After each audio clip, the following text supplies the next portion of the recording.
وأقول في القرآن ما جاءت به آياته فهو الكريم المنزال وأقول قال الله جل جلاله والمصطفى الهادي ولا أتأول.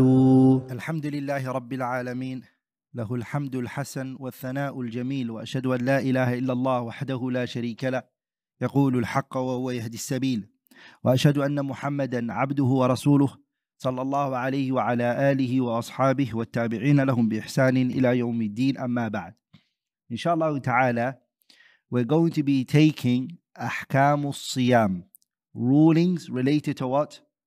Fasting, inshallah ta'ala.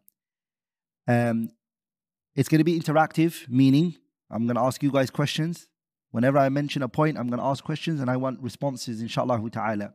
So inshallah ta'ala, start taking notes, as this is going to be a class, not a lecture. And I also encourage the sisters to do the same, inshallah ta'ala. So put your hand up, inshallah ta'ala, if you've studied the ahkam related to fasting before. If you studied it, ahkam related to fasting, put your hand up if you studied it. Okay. And put your hand if you haven't ever studied ahkam related to fasting. Okay, so this is the first time, inshallah ta'ala. So that means I'm going to have to go very easy. I will repeat myself. I will go over the point many times. But there is going to be a lot of information. So bear with me. The only way you can, inshallah ta'ala, make it through is by writing and taking notes. Because when you write, your thoughts will be correct, inshallah ta'ala, and you'll understand where I'm heading, inshallah ta'ala. So first of all, let's start by defining the word as-siyam. We have to define the word. What does it mean? So remember, words that are used in the Sharia, words which are used in our religion, okay, they have a Arabic usage, meaning before Islam came, this word was used. And Islam came and took those words and borrowed it. Is everybody with me so far? For example, we have the word as-salah, we have the word az-zakah, we have the word as-sawm, we have the word hajj, we have even the word al-iman. All these terms, they were present in the Arabic language before Islam came. Quraysh, Kufaru Quraysh were using these words. Islam came and used those words, and sometimes it added extra meaning onto it, and sometimes it deducted and removed meanings from it, and sometimes it actually left the way it is and used it in that way. Are we all together? So the word as-siyam, what did it mean in the Arabic language first, and then now what did it mean in the religion? We have to define it in those two ways. So according to the Arabic language, the word fasting meant to refrain. It's to refrain, to withhold from something. It could be anything. If I don't want to talk to you, that's called, in the Arabic language, that's called what? As-sawm. I'm refraining from talking to you. And it is al-imsak. Al-imsak. And if you look at the Quran, the mother of Isa ibn Maryam, her name is Maryam alayhi salam. Maryama, she said, Inni nadartu lirrahmani sawman. So she used the word sawm here. She said, I made a nadar, an oath with Allah. Inni nadartu lirrahmani sawman. What did she mean by that? She meant according to the Arabic language. Meaning, I'm going to refrain from what? Inni nadartu lirrahmani sawman falan ukallima al-yawma insiyan. I'm not going to talk to anybody. So according to the Arabic language, if you refrain from anything, whether it be speech, whether it be drinking, whether it be sitting with somebody, any type of refraining, it's called as-sawm. Does that make sense? But now we come to the Sharia. The Sharia, fasting is not just refraining. It's more than that. It added more meanings to it. It is, and it's very important that you write this down, it is to worship Allah subhanahu wa ta'ala, at-ta'abbudu lillahi ta'ala, it's to worship Allah. So that's point one. That's the first point. That's the first point of the definition. At-ta'abbudu lillah, you're worshipping Allah. Okay. What are you worshipping Him with? Bilimtina'i anil mufattirat, to withhold from, to refrain from. What are you refraining from? The things that break your fasting. The things that what? Break your fasting. And they are three things. Three things are what break your fasting. What are they? Eating, drinking, and sexual intercourse. Everything else is put into one of those categories. Anything else that the scholars are saying, it breaks your fast, they are saying it falls under one of those three. I repeat, fasting in the Sharia means to worship Allah subhanahu wa ta'ala by refraining from the things that break your fast. You open brackets now and you say, i.e., an example is drinking or eating, drinking, and sexual intercourse. Those three break your fasting. From when? Now you close your brackets. And then you say, min tulu'il fajri, from fajr, ila ghurub al-shams, until the sunset. So there's three things I mentioned in the definition. There's what? Three things I mentioned in the definition. Number one is that it's an act of worship. So if you stay away from eating or drinking to lose weight, is that considered fasting in the Sharia? Huh?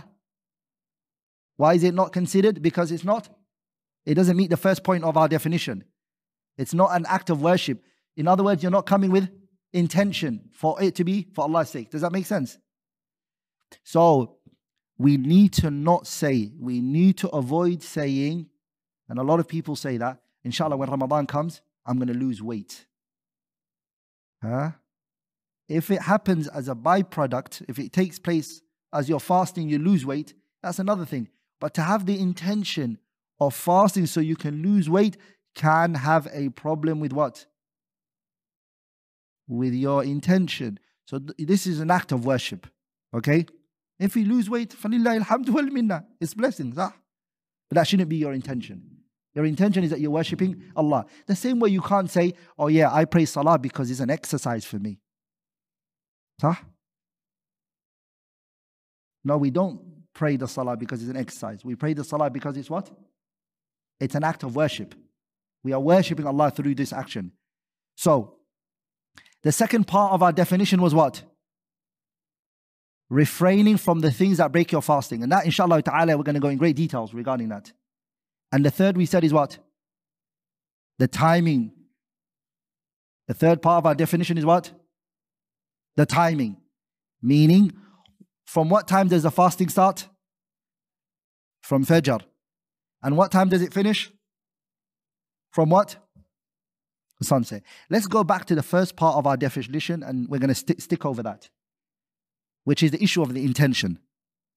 Because we said it has to be an act of worship. So if it's an act of worship, you have to come with an intention. Now please pay attention with me. If you feel like you're not with me, just put your hand up. Okay? Just put your hand up. And that means I understand you're not with me. I'll repeat myself. Because what I want is not for this to just be a session you come and you leave. I want everybody to understand what I'm saying. It's important for me that you understand what I'm saying. So now I'm going to move on to the first part of our definition, which was what? Does anyone know why I'm going to talk about intention now? Do you all know why I'm going towards the intention? Because it's what? It's an act of worship. So if it's an act of worship, you're intending to worship Allah. Okay. This term, intention, which is in Arabic called what? An-niyya, right? Write this down, it's very important. The niyya, the intention, when you come with it, there is two things that you have to do with it. The intention is for two things. The first one is, who are you doing this action for? Who are you doing this action for? You have to answer that question. So your intention here is who? Allah.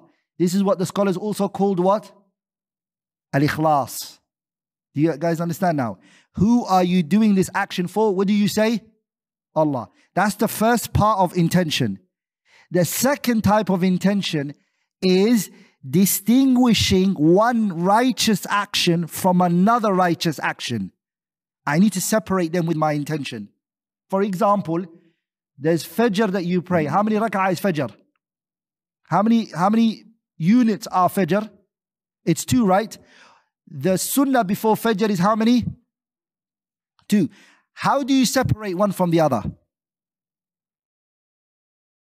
Your intention, you separate it with your intention, because they're both being prayed at what time? The time that Fajr came in. If a person wakes up, as soon as he wakes up, he goes Allahu Akbar, and his intention is to pray Fajr, can he then, after he finishes, say, oh, that was Sunnah? Can he say that? No. He came with the intention at the beginning for it to be what? Fajr. It's Fajr. Are we all together? Same thing. A person stood up, Salat Fajr came in, he went Allahu Akbar and he prayed Sunnah. And he said, Salaam alaikum, Salaam alaikum. And then he said, you know what? That was Fajr. Is that accepted? No, because he didn't come with the intention for the act that he's doing. So this is vital and important. Separating the ibadat, the acts of worship, from one another. Sah? Are we all together? So are you all with me? The intention are 2. What are the 2 intentions? Who are you doing this action for? You have to be doing it for Allah. The second thing is, you have to distinguish between the actions that you're doing. Are we all together? So one act of worship, you have to separate it from another act of worship. You also have to separate a norms, a habit that you used to have, from the act of worship. Example, I used to have the habit of waking up every Friday and showering, for example. I love to shower every morning. But then Friday, it's a sunnah for the men, or according to some view of scholars, it's obligatory for the men to have a shower on Fridays. Huh? Some scholars, they say it's obligatory, and some scholars, they say it's recommended. Now, I wake up every Friday and I shower. I shower for every Friday. It's my norms. On Friday, if I wake up and I do it as my habit, I wake up, I shower. Then later I say, oh, that's my ghusl for Friday. Is that correct? Am I going to get rewarded for it? No. The reason is because my intention was what? A norms. So I have to also distinguish an act of worship from a norms. I have to separate it. Are we all together? Someone loves to withhold from eating and drinking for health reasons. He does water fasting, for example, or he doesn't like eating at all. He doesn't like eating. Okay? But Ramadan came in. What is required from that person? To come with the intention of Ramadan. He can't treat it like his habitual way of not eating and staying away from food. Does that make sense? Even that though these 2 actions are the same, this one hasn't eaten and this one hasn't eaten, it doesn't matter. Islam requires from you what? The intention. And so this topic of intention is very, very important. Does that make sense? Are we all together? And it enters so many chapters of the religion. A man, for example, says to his wife, go to your mom's house, for example. Amma, you're free to go. Or you know what? I'm letting you go. That term, I'm letting you go, what does he mean by it? Because that word is not direct in divorce, we need to know his intention. If he says, I meant by that, you're divorced, then she's divorced. If he says, I meant by that, just to go to your mom's house because we've had a conflict and I need to take time out, then it's not divorce. Are we all together? So what determines this or that is what? The intention. Are we all together, brothers? So, let's come back again. The first part of our definition for fasting was what? That it's an act of worship. Meaning you have to intend to get closer to Allah by doing this action, right? That's what it means. I'm getting closer to Allah. Ya Rabbi, I want Jannah through this action. Ya Rabbi, I want you to distance the hellfire from me. That's why you're fasting in Ramadan. And we spoke about then what intention is. What did we say intention is? What did he say intention is? Two things. The first thing is, who are you doing this action for? And who do we have to do our actions for? Yeah? Huh? Who do we do our actions for? Allah subhanahu wa ta'ala. Second part is what? Distinguishing one act of obedience, one act of ibadah from another act of ibadah. Sah? Also distinguishing what? An act from a norms. Very good. We've understood that. Walillahi alhamdu wal minna. Now, we have to go more into the issue of intention, because that's the first part of our definition, right? Ramadan, is it enough for me to come with one intention for the entire month, or do I every single day have to come with an intention? Does everybody understand that question? Or shall I repeat it? We're still on the issue of intention. In Ramadan, let's say tomorrow they announce and they say, okay, it's Ramadan. Is it enough for me to just come with an intention for that day, and I say, inshallah, I'm going to be fasting the whole month of Ramadan, and every day I'm building my fasting on that one intention I made? Or do I have to make an intention every single day that tomorrow I'm going to fast, tomorrow I'm going to fast, tomorrow I'm going to fast? Or is it one day is enough, just the beginning? Yeah? Put your hand up. Hey, yeah? The brother at the back. Hey, yeah? With the glasses. One day is enough. Hey, yeah? Any other opinion?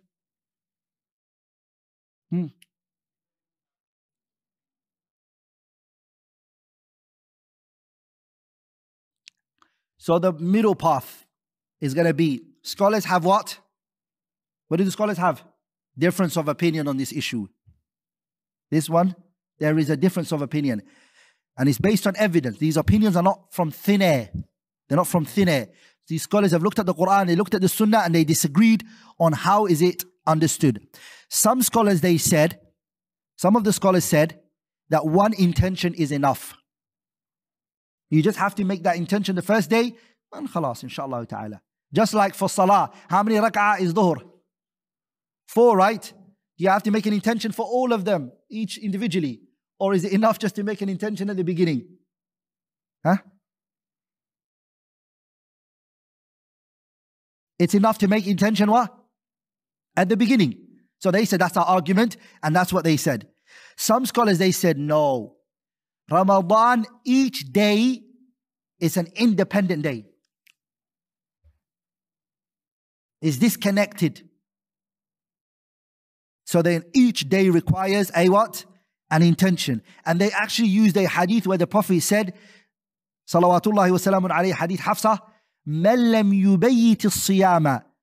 The person who doesn't come with intention the night before, فَلَا صِيَامَ لَهُ, he has no fasting. They said this is our evidence. Are we all together? I will say, خُرُوجًا مِنَ الْخِلَافِ. So you don't get caught up in this issue and back and forth. To be on the safe side, what should you do? Every day come with an intention. And you know how you can easily come with that intention? If you wake up for suhoor, that's enough as an intention.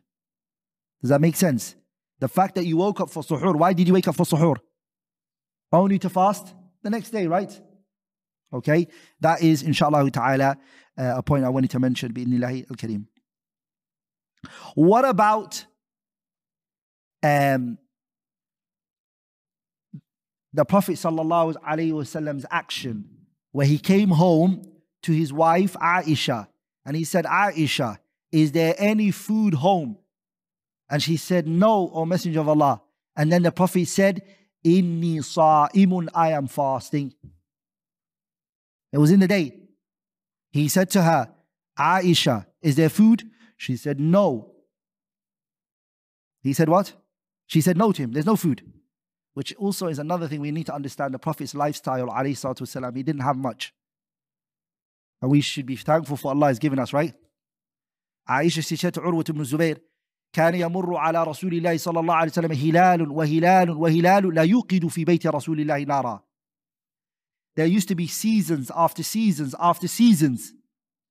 The Prophet's house, there was no fire lit. Urwat ibn Zubayr said, Aisha, Urwat ibn Zubayr, this is his auntie, his maternal auntie. So he said, Auntie, then what did you eat? She said, dates and water. We lived on what? Date and water. There's actually a story where one day the Prophet ﷺ and Abu Bakr and Umar, all of them walked out, they met each other outside. They met each other outside. When the Prophet saw Abu Bakr and Umar, he said, مَا الَّذِي أَخْرَجَكُمَا? What is it that brought you both out of your houses? They said, al-ju', hunger. We didn't have food at home. We were hungry. We were looking around, maybe we might find something. The Prophet then said, وَالَّذِي بَعَثَنِي بِالْحَقِّ, I swear by the Lord that has sent me out with truth. مَا أَخْرَجَنِي, nothing brought me out, إِلَّا الَّذِي أَخْرَجَكُمَا, except that which brought you both out. I'm also hungry, the Prophet said. Are we all together, brothers?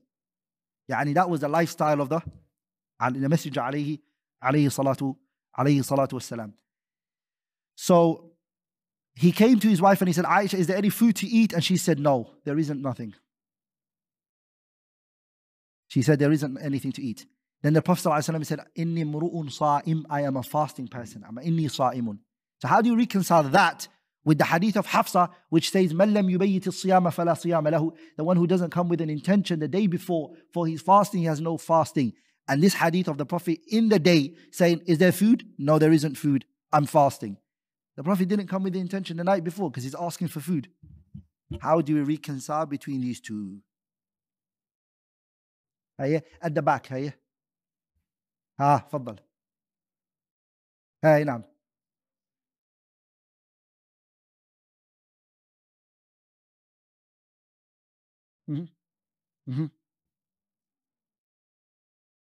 Very good. Spot on. Allahumma barik. The brother mentioned it correctly. The fasting which the Prophet alayhi salatu wasalam, he didn't, it's not a must for the person to come with intention the night before, is a voluntary fasting. If it's Monday, Thursdays that you're fasting, you can come with the intention within the day. You can come with the intention within the day. Okay? Even if you didn't come with the intention the night before. Why is that the case? The reason why the Prophet did that is because the voluntary act is something we should encourage people to do. So even if you haven't come with the intention the night before, don't worry, you can still do it. Go for it. Does that make sense? But there are conditions and we need to remember these conditions. Number one, you must not come with the things that break the fasting. So if you've munched already, you've eaten and you drank so much water, but you haven't eaten, you were hungry. You can't say what? I'm fasting, because you've already drank water. Or if you had sexual intercourse, you also can't fast. That's consensus. The scholars all agree on that. The one that they differ on which is a condition that some scholars say no, this is not a condition, and some say it is a condition, which is the timing when the person makes the decision of fasting. Let's say somebody didn't eat all day, voluntary fasting. Okay, so Monday you wake up, you come to your wife and you say, honey, is there food? She said, no, there is no food. You say, okay. And it's 10 minutes before Maghrib, but you haven't eaten, you haven't drunk water, you had no sexual intercourse, nothing. But there's 10 minutes left for Maghrib. And your wife said, why don't you just fast? You're like, you know what? You got a point. I'm fasting. Is that fasting valid? Some of the scholars, they say, yes, it's valid. And this is the qawl that the Hanabila believe. Okay? Because they believe that the hadith of the Prophet is unrestricted. When he said, Inni sa'imun, I'm fasting. And some of the scholars, they say, la. They say it has to be before the zawal. Before what? Before the zirith. That is before dhuhr. A person has to have made his mind up that time. Are we all together, brothers? If after dhuhr, you've got no chance. Are we all together, brothers? Anyways, both arguments are very strong. وَتَحْتَاجُ الْمَسْأَلَةُ إِلَى بَحْثٍ. The issue requires more research. Are we all together? The issue of the things that break your fasting, I'm going to come back to that later in our definition. That's a whole point that we're going to talk about, the things that break your fasting in great details. And also, we've spoken about the intention. As for the timing now, we're going to come to the issue of timing as well. Bi'idhnillah al-Kareem. So we only mentioned from the definition what? Only the first part. I'm now going to go into another point, but the last two, hold me account to it, inshallah, don't worry. The last two is what? I'm going to come back to it. But I want to go into a point which is the wisdom of fasting. I was going to speak about the virtues of fasting, but Sheikh Tim is going to be speaking about that. The virtues of fasting is going to speak that in great details. So inshallah, listen to his one, bi'idhnillah al-Kareem, after mine. I'm going to talk about the wisdom of why fasting was legislated. The wisdom of why fasting was legislated. Is everybody with me so far? Are we all on the same page? Yeah? All of us are on the same page. Does anyone have any questions before I move on to the wisdom? Hiya Habibi.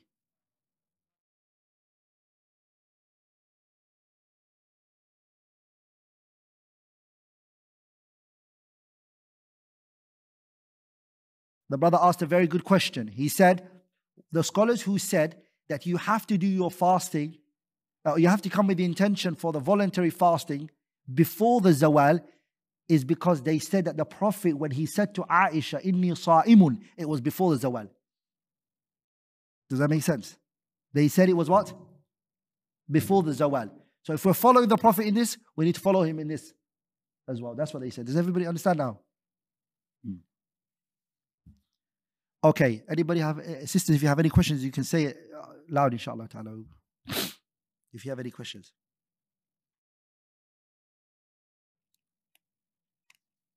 Yeah? No questions from the sisters?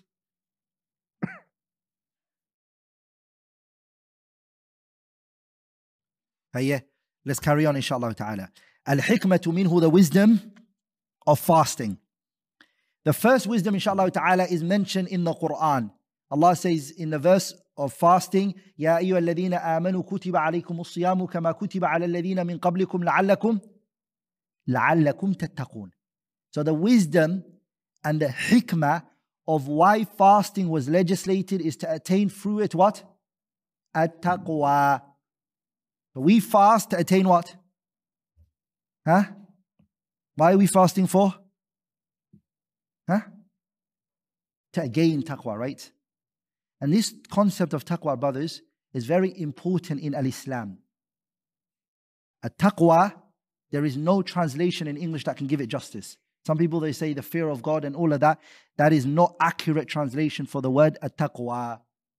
Are we all together? At-taqwa is big. Ali ibn Abi Talib's definition is one of the definitions I like. Like in Ibn al-Qayyim and Ibn Hajar and others, they choose the definition of Talq ibn Habib. They say that's the best. But I like Ali ibn Abi Talib's definition very highly. Ali ibn Abi Talib said taqwa is 4 things. And write this down so you can always remember it. He said that taqwa is al-khawfu min al-jalil, to be scared of Allah subhanahu wa ta'ala. The first he said, at-taqwa is to fear Allah. Al-khawfu min al-jalil. Wal-amalu bit-tanzil. It's to act upon the revelation, the Quran and the Sunnah. To act upon the Quran and the Sunnah. Wal-amalu bit-tanzil. The third one is wal-rida bil-qalil. To be happy with whatever Allah has given you in life, even if it's little. Contentment. And the fourth one is وَاسْتِعْدَادُ لِيَوْمِ الرَّحِيلِ. To prepare for the day of departure. The day you're going to leave this world and you're going to meet Allah Azza wa Jalla. Those 4. Shall I repeat it? Number 1, al-khawfu min al-jalil. To be scared of Allah Azza wa Jalla. To be scared of Allah. To be scared. To be scared of Him subhanahu wa ta'ala. The fear that we talk about here is the fear that does not get rid of hope and love. Are we all together? In Islam, we don't live our lives full of hope only. Okay? And love only. We have to have fear as well. And the scholars, they say, it's like the 2 wings of the bird. Are we all together? What does it need? Both wings to fly, right? Each wing is important, but we need both of the wings together. So the person has what? Fear, which is one wing, and hope, which is the other wing, and the head of the bird is what? Love. With those three, you can get to Allah subhanahu wa ta'ala. You can fly to Him and get to Him and reach Him subhanahu wa ta'ala. If one of them is missing, you can't fly. Can you fly? A bird cannot fly with one wing, and a bird can't fly without his head. So we need all three.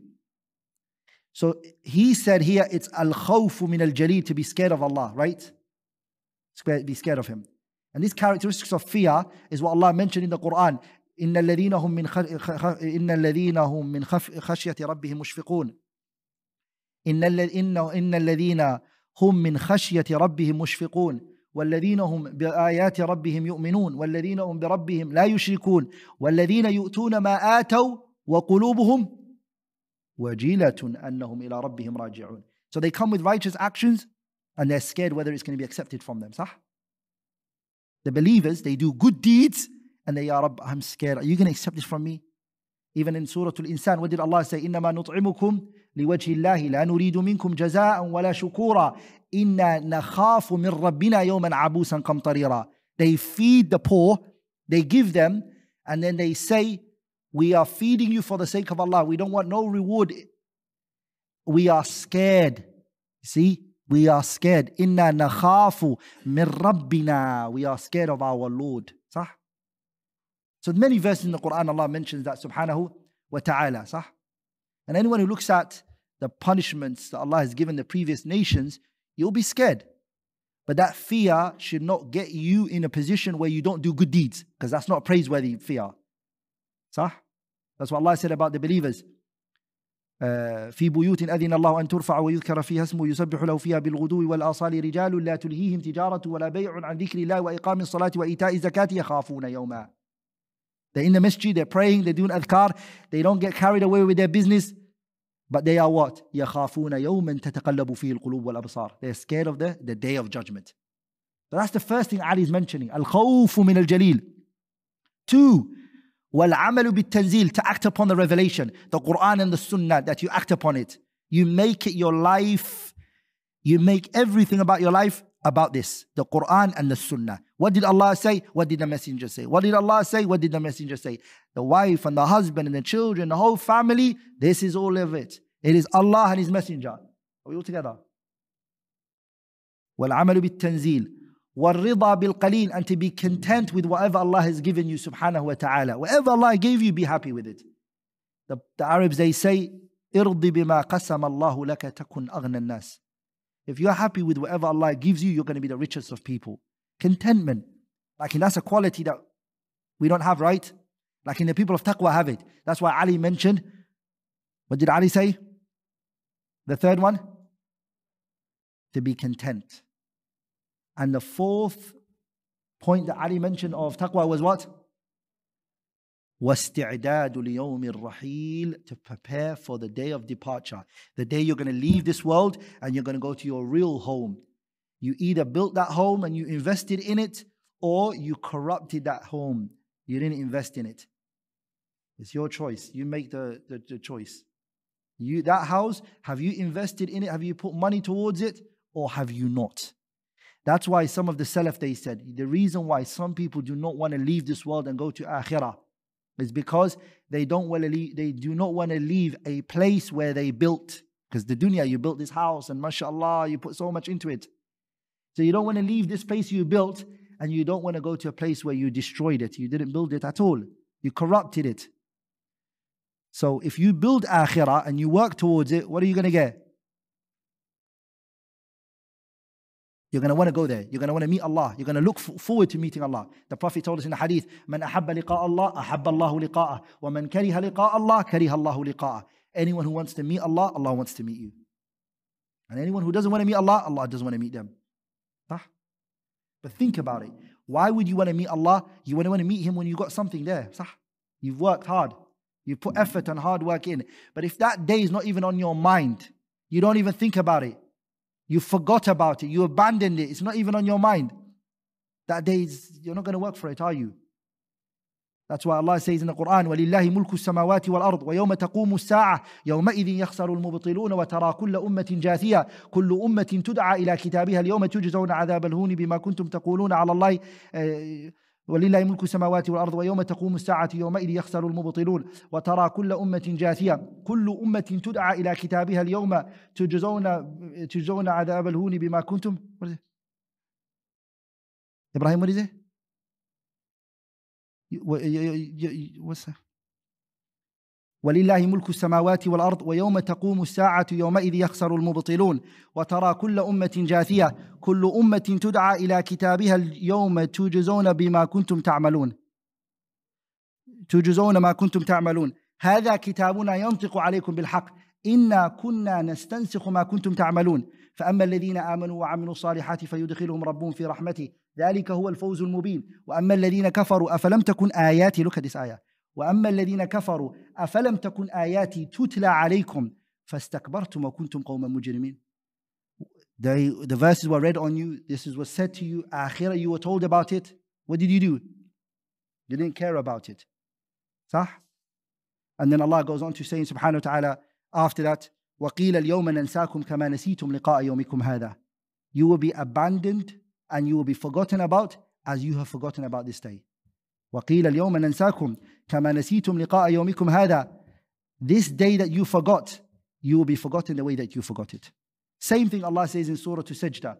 وَلَوْ شِئْنَا لَآتَيْنَا كُلَّ نَفْسٍ هُدَاهَا وَلَكِنْ حَقَّ الْقَوْلُ مِنِّي لَأَمْلَأَنَّ جَهَنَّمَ مِنَ الْجِنَّةِ وَالنَّاسِ أَجْمَعِينَ فَذُوقُوا بِمَا نَسِيتُمْ لِقَاءَ يَوْمِكُمْ هَذَا إِنَّا نَسِينَاكُمْ وَذُوقُوا عَذَابَ الْخُلْدِ بِمَا كُنتُمْ تَعْمَلُونَ. Surah Al-A'raf. ونادى أصحاب النار أصحاب الجنة أن أفيضوا علينا من الماء أو مما رزقكم الله قالوا إن الله حرمهما على الكافرين الذين اتخذوا دينهم هزوا ولعبا وغرتهم الحياة الدنيا فاليوم ننساهم كما نسوا لقاء يومهم هذا وما كانوا بآياتنا يجحدون. These people, they forgot akhirah and everything. Are we all together? So the 4 points taqwa stands on what? What are the 4 points that taqwa stands on? Number 1 is what? Fear of Allah. 2, what's the second point it stands on? Huh? To act upon the Quran and Sunnah. 3rd is what? To be content with whatever Allah gave you subhanahu wa ta'ala. And the 4th is what? To prepare for what? The day of departure. If you come with those 4, you've come with what? Taqwa. Those 4 is taqwa. So the first wisdom of why it was legislated is what? Fasting. To attain the people of taqwa, what did Allah mention for them in the Quran? Allah told us that Jannah, they're going to inherit it. وَتِلْكَ الْجَنَّةُ الَّتِي نُورِثُ مِنْ عِبَادِنَا مَنْ كَانَ تَقِيًّا. The people, Allah said, we're going to inherit Jannah, we're going to give them Jannah, is who? Huh? The people of taqwa. In another verse, Allah subhanahu wa ta'ala, He says, وَإِن مِّنكُمْ إِلَّا وَارِدُهَا. Everybody's going to go over Jahannam, the Sirat. وَإِن مِّنكُمْ إِلَّا وَارِدُهَا كَانَ عَلَى رَبِّكَ حَتْمًا مَقَضِيًّا ثُمَّ نُنَجِّي الَّذِينَ اتَّقَوْا. Allah says, we're going to save from the hellfire only one group of people. Who are they? ثُمَّ نُنَجِّي الَّذِينَ اتَّقَوْا وَنَذَرُ الظَّالِمِينَ فِيهَا جِثِيًّا. The only people we're going to save is who? The people of taqwa. Are we all together? Even Allah told us the provision that we should take from this dunya is taqwa. وَتَزَوَّدُوا فَإِنَّ خَيْرَ الزَّادِ التَّقْوَى وَاتَّقُونِ يَا أُولِي الْأَلْبَابِ. Taqwa is the advice that Allah gave to the previous nations, not just this nation. وَلَقَدْ وَصَّيْنَا الَّذِينَ أُوتُوا الْكِتَابَ مِنْ قَبْلِكُمْ وَإِيَّاكُمْ أَنِ اتَّقُوا اللَّهِ. The whole Quran, turn over wherever you want, is taqwa. And taqwa comes from the heart, and it will only be in the heart of a person who's clean. His heart is clean. Are we all together? When the Prophet said, "At-taqwa ha-huna, at-taqwa ha-huna, at-taqwa ha-huna," فَأَشَارَ إِلَى صَدْرِهِ ثَلَاثَ مَرَّاتٍ. The Prophet pointed towards his chest how many times? 3 times, alayhi salatu wasalam. So if you don't remember about akhirah, and remember Ramadan, the whole thing about Ramadan is that your neck is going to be freed from the hellfire, inshallah, if you fast accordingly. Inshallah ta'ala, every single day in Ramadan, Allah is freeing a group of people from the hellfire who were on the list of Jahannamiyun. They were on the list of the people of Jahannam. They're going to be taken off that list, and they're going to be put on the list of the people who are going to go to where? May Allah make us from that people, Ya Rabbal Alameen. They're going to be taken off that list. Isn't it not sad that Ramadan comes and you're not taken off that list? If you are on that list. Yeah? It's sad. You've lost an opportunity of a lifetime. Are we all together, brothers?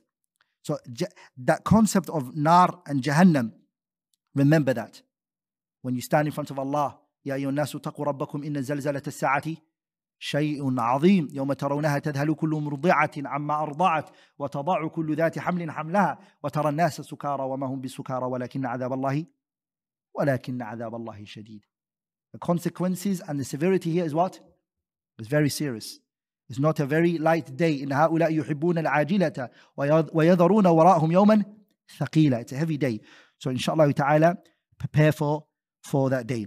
The second wisdom of fasting is that it destroys desires. كسر الشهوة النفس. The shahwa inside us, it destroys it and it kills it. The Prophet told us in the hadith, في الصحيحين, من hadith Anas ibn Malik, the Prophet said, يا معشر الشباب من استطاع منكم الباءة فليتزوج ومن لم يستطع فعليه بالصوم فإنه يكون له وجاء. The Prophet said, O youth, what did he say to the youth? Get married. Why? What is it going to do for us? What does fasting do for the youth? It castrates the desires. It destroys the desires. The youth who can't get married, what's the advice that we give him? Fast. So if he says, my shahwa is still there, okay, fast Mondays and Thursdays. He says, no, they're still there. Okay, fast every other day. He says, no, it's still there. Fast every day then. Finally, you will realize shahwa will go. Where does the shahwa come from? The food and all the things that you're eating. So what does fasting do? It gets rid of it. Are we all together?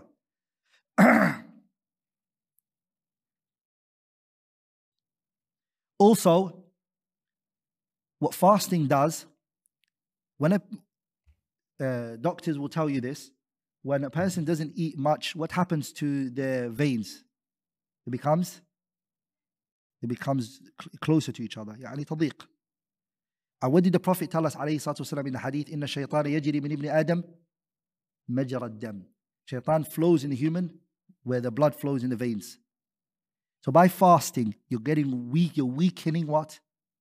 The influence that shaitan has on you. Also from the wisdom is that it reminds you of the blessings that Allah has given you, subhanahu wa ta'ala.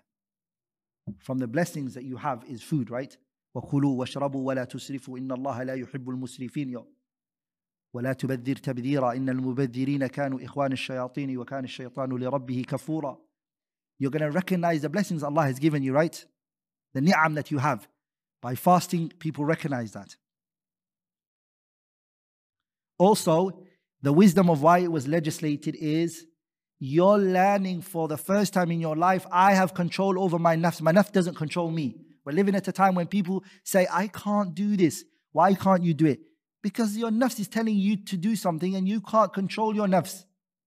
How should it? It should be the other way around. You should be controlling your nafs. So Ramadan is that time when you take control over your nafs and you tell it what it should do, not it telling you what it wants to do. Are we all together? So it's a good training of the concept of self-discipline. You're telling your nafs, you can eat now. No, you can't eat. Another thing is, from the wisdoms of fasting, is that the concept of sincerity, it really manifests in Ramadan. Because no one knows if you eat or drink. If you go to the toilet and you drink, and you come out, and nobody knows. Young kids, don't do that, right? But if you really has fasted that whole day and you stayed away from food, that's a sign of what? Sincerity, because nobody knows. Everybody will take your word for it. And you literally did fast, MashaAllah. So Ramadan is really, it's sincerity. That's why the hadith of the Prophet that Allah Azza wa Jalla said, فَإِنَّ إِلَّا الصَّوْمَ فَإِنَّهُ لِي وَأَنَا أَجْزِي بِهِ. Except fasting, for fasting is for me and I reward it.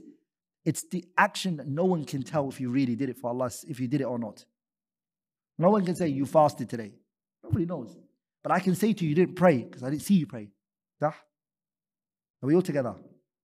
Whereas fasting, I can't really say to you, you fasted. So that's what Allah said, fasting is mine. I am the one who can tell who fasted or not. And I'm the one that's going to reward those who fasted. Hey, Ibrahim, what's the question? Yeah? Yeah. Oh, let me repeat the points. Okay, hey. The point I mentioned was what? Number one? At-taqwa. The second one was what? Kasru shahwati nafs. To destroy the desire in us. Number three, السلامة من الشيطان والتضييق مجاري الدم. To weaken shaitan by fasting and tightening your veins. The next one I mentioned was what? نعم التذكير بقيمة النعم الكثيرة. Remembering the many blessings Allah has given us subhanahu wa ta'ala. Also, التربية على الإخلاص. It nurtures us upon sincerity and ikhlas. Also, it gives us what? Self-discipline. Another thing also from the wisdom is also another point, which is al-ihsas. You feel what the poor people are going through, صح? On a regular basis. Which is the concept of we are not selfish as Muslims, صح? Islam is not an aniyah, me. We feel what our brothers and sisters go through, right? Imagine we have the choice of when we eat or not, صح? Through the whole year. But they don't have a choice. This is their life every year, every time of the year. No.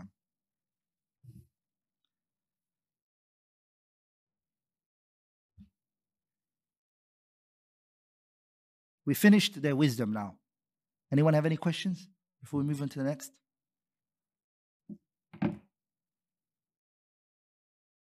So far we've done 2 points, inshallah ta'ala. The first one was what? The meaning of fasting. And in there we spoke about sincerity and all of that. The second part that I mentioned today was what? The second part of my seminar was on the wisdom of fasting. And in there, of course, I mentioned taqwa and I spoke about that for a little bit longer than I should have, right?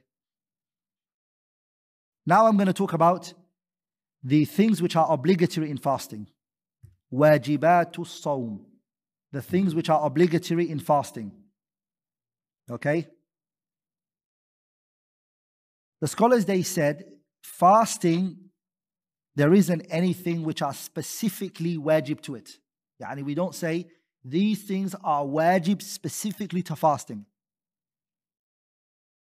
Does that make sense? So, the wajibat that are in Ramadan are wajibat which are also throughout the year. There's nothing specific for Ramadan, they say. But there are things which are haram. Muharramat. That Ramadan you have to be very careful. Number one, which is the muharramat. In other words, it's wajib for you to leave off. Is qawlu zuri wal amali bi muqtadahu. Stay away from lying.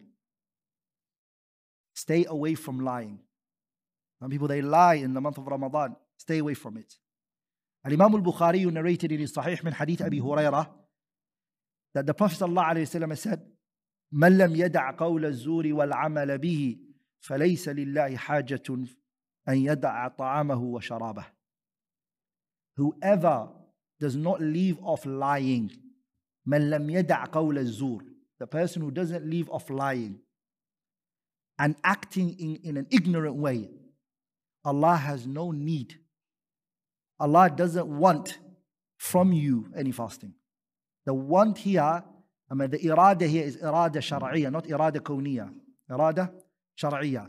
Meaning, what fasting are you fasting if you're lying and you're not holding back?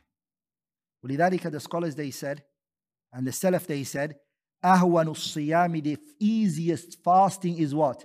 تَرْكُ الطَّعَامِ وَالشَّرَابِ, is to leave off food and drinking. That's the easiest fasting. To say, I'm not going to eat or drink.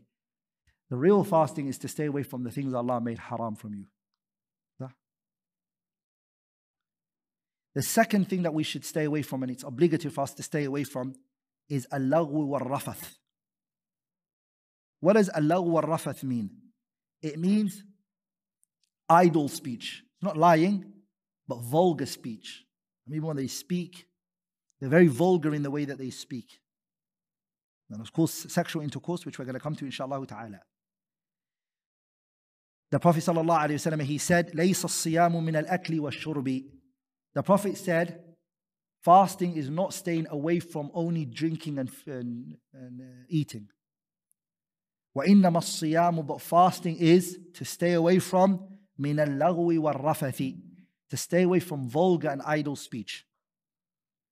Then the Prophet said, فَإِنْ سَابَّكَ أَحَدٌ, if someone insults you and you are fasting, respond to them by saying, إِنِّي امْرُؤٌ صَائِمٌ, I am fasting. Meaning, don't engage with that person. Are we all together? You turn away from that person, you walk away, and you say, I'm fasting. Not that I am fasting, watch when Ramadan finishes, I'll deal with you. But I am fasting, meaning I don't go to that level. Are we all together? You respond with that. You say, I am fasting. لذلك subhanallah, I remember a situation where a brother had an altercation with another brother of his. And he said to him, I am fasting. And that brother said to me, Wallahi, the wake-up call that word had on me, and the way it affected me, that I was angry and I wanted to go out with my brother. And he responded by telling me, إِنِّي امْرُؤٌ صَائِمٌ, I'm fasting. He said, whatever response he could have ever given me, it would never have weighed as powerful as إِنِّي امْرُؤٌ صَائِمٌ, I'm fasting. Are we all together? So even the person you say that to will feel what you just said to him. Meaning Allah had told me to withhold from this, and I'm listening to my master, Allah Azza wa Jalla. It's a high level of servitude. May Allah make us from those slaves who adhere to this. Also the Prophet ﷺ, he said in a hadith, كَم مِّن صَائِمٍ لَيْسَ لَهُ مِن صِيَامِهِ إِلَّا الْجُوعِ. How many people are fasting and all that which they got from their fasting is hunger? وَكَم مِّن قَائِمٍ. How many people are standing up? لَيْسَ لَهُ مِن قِيَامِهِ إِلَّا السَّحَرِ. He has not received from his standing up, meaning prayer, only tiredness. What's the problem with these two people? This one's fasting and this one is praying, but both of them have only left with either hunger or tiredness. The scholars, they said, because of these people have damaged their fasting or their qiyam with external problems, idle speech and other things. وَلِذَلِكَ some of the scholars even believe, like Ibrahim al-Nakha'i and others from the Salaf, they actually believed that the person's fasting will be null and void. Khalas. If you idle speech, vulgar, you say F word, this word, S word, L word, your fasting is gone. Some of the scholars believe that. Ibrahim al-Nakha'i and others. Like in the hadith doesn't support them, because the hadith said, Kam min sa'imin. How many people who are fasting? So the Prophet affirmed fasting for them, even that though he's telling them off of what they're doing. So they're still fasting and their fasting is valid, but it's problematic for you to do that. Yeah? Is everybody with me on this point? What were the two things I mentioned that you have to stay away from in terms of fasting? Yeah? So let's give one to the sisters. What's the first one, sisters? So the first one is lying. Qawlu zur, which we said it's lying. And the second one is al-lagw wal-rafath, which we said is vulgar speech, idle speech, and all of that. What about if a person smokes in Ramadan? He smokes. What's the ruling on that fasting? At the back. Is his fasting gone? Yeah. Who thinks otherwise? Yeah? But it's a sin. It's a sin, right? Well, we said that just now that the sin doesn't break your fasting. Does smoking break your fasting? Huh? Ay na'am, of course it breaks your fasting. Are we all together? It what? It breaks your fasting. Okay?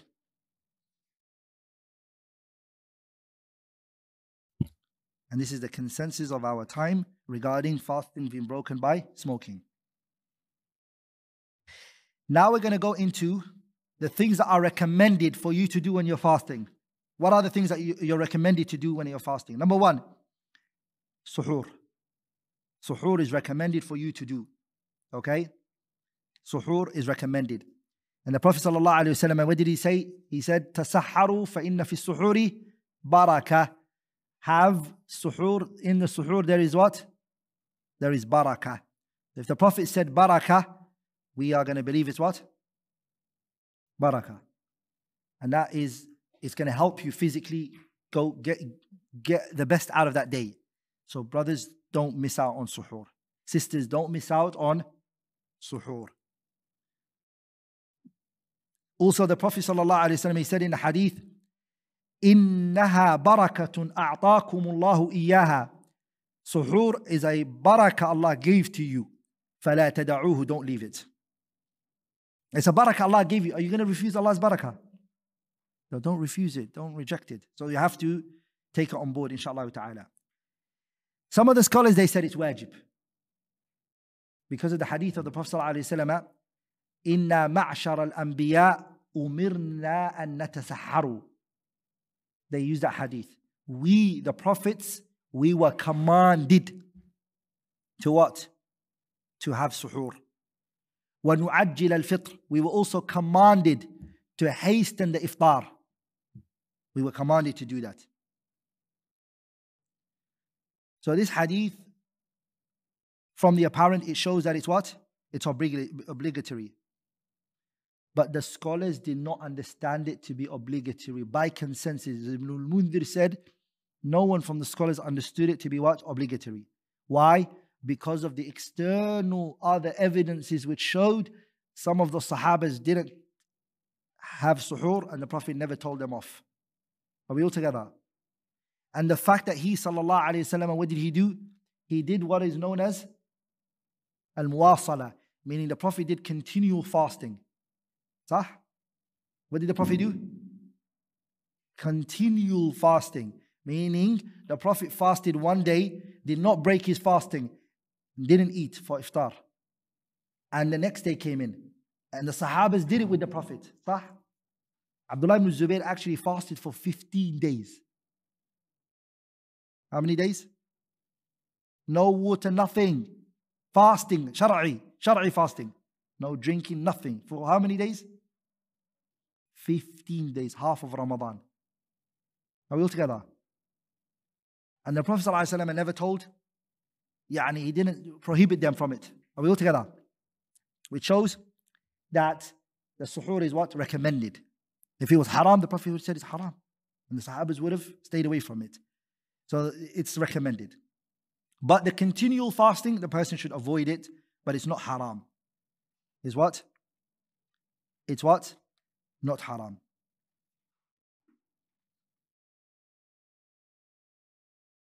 Why is suhoor recommended? Why is it a barakah? And what was the reason why it was? Number one, we mentioned because of the barakah that's in it for your physical side. Okay?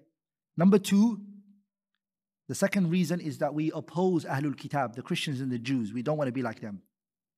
One of the distinct qualities of the Muslim is that he's not like the Christians and the Jews.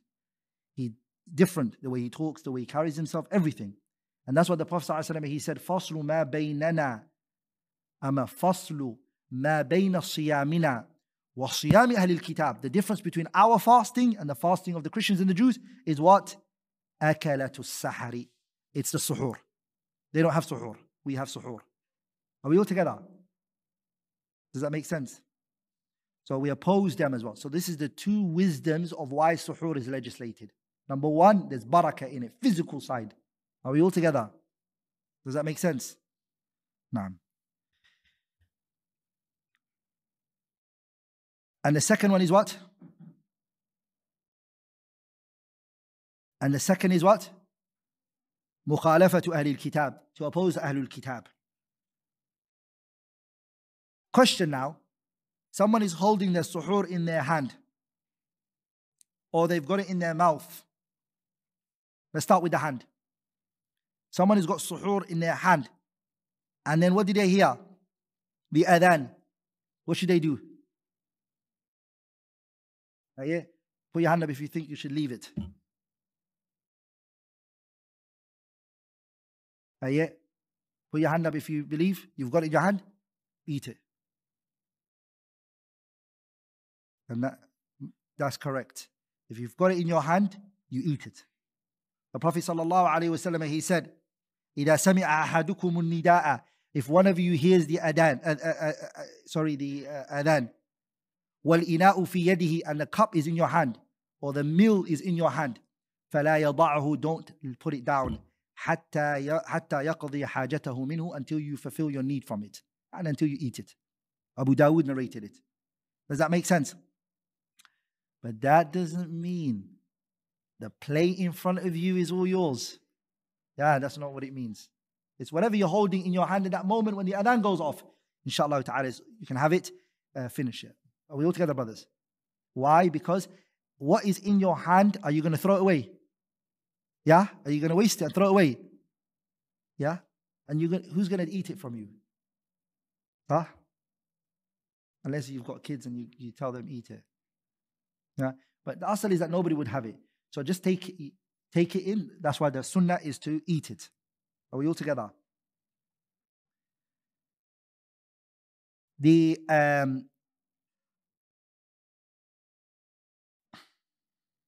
So anyone have any question?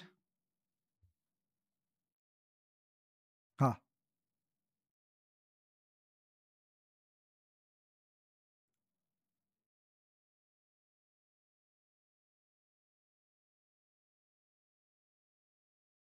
Yeah, whatever you've got in your hand like this, you could finish it off.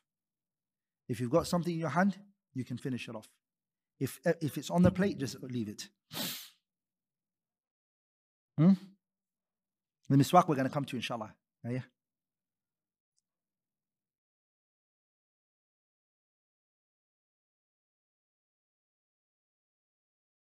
No, I mean the person has to hasten it because you just heard the adhan. You need to hurry up and swallow what's in your mouth and eat this one.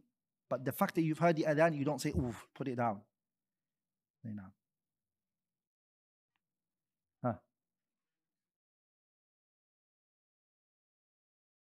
Oh, now we're going to come to the issue of suhoor now. And what is... yeah.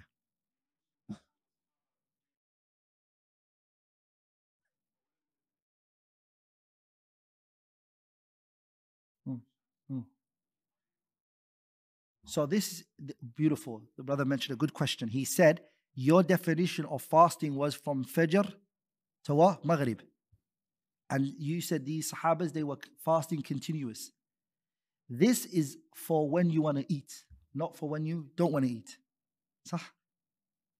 That definition is for when you want to eat. If you want to eat, you can't eat within this time. You have to eat outside it. But this doesn't apply to the person who doesn't want to eat. Are we all together?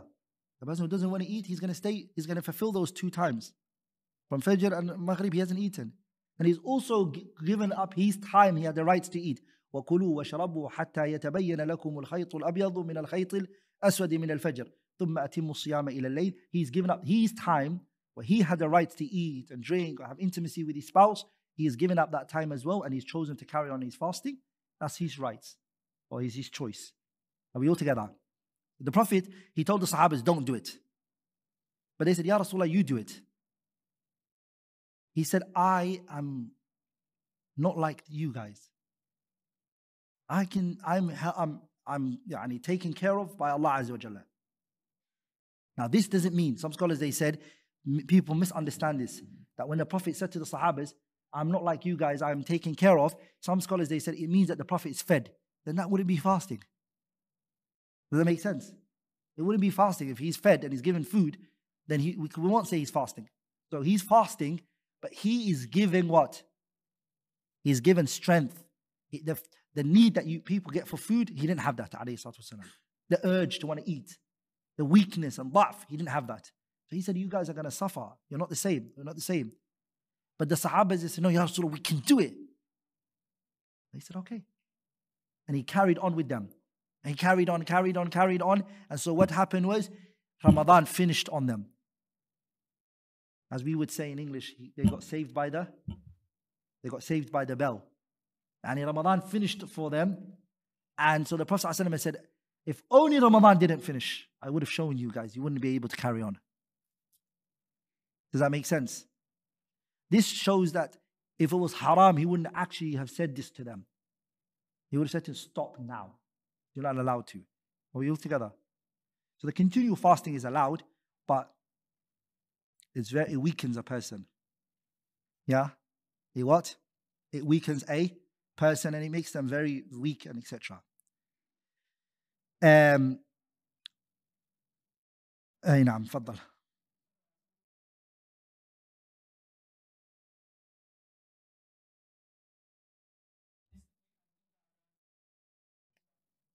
It's best to eat what's in your hand, inshallah. تفضل ها.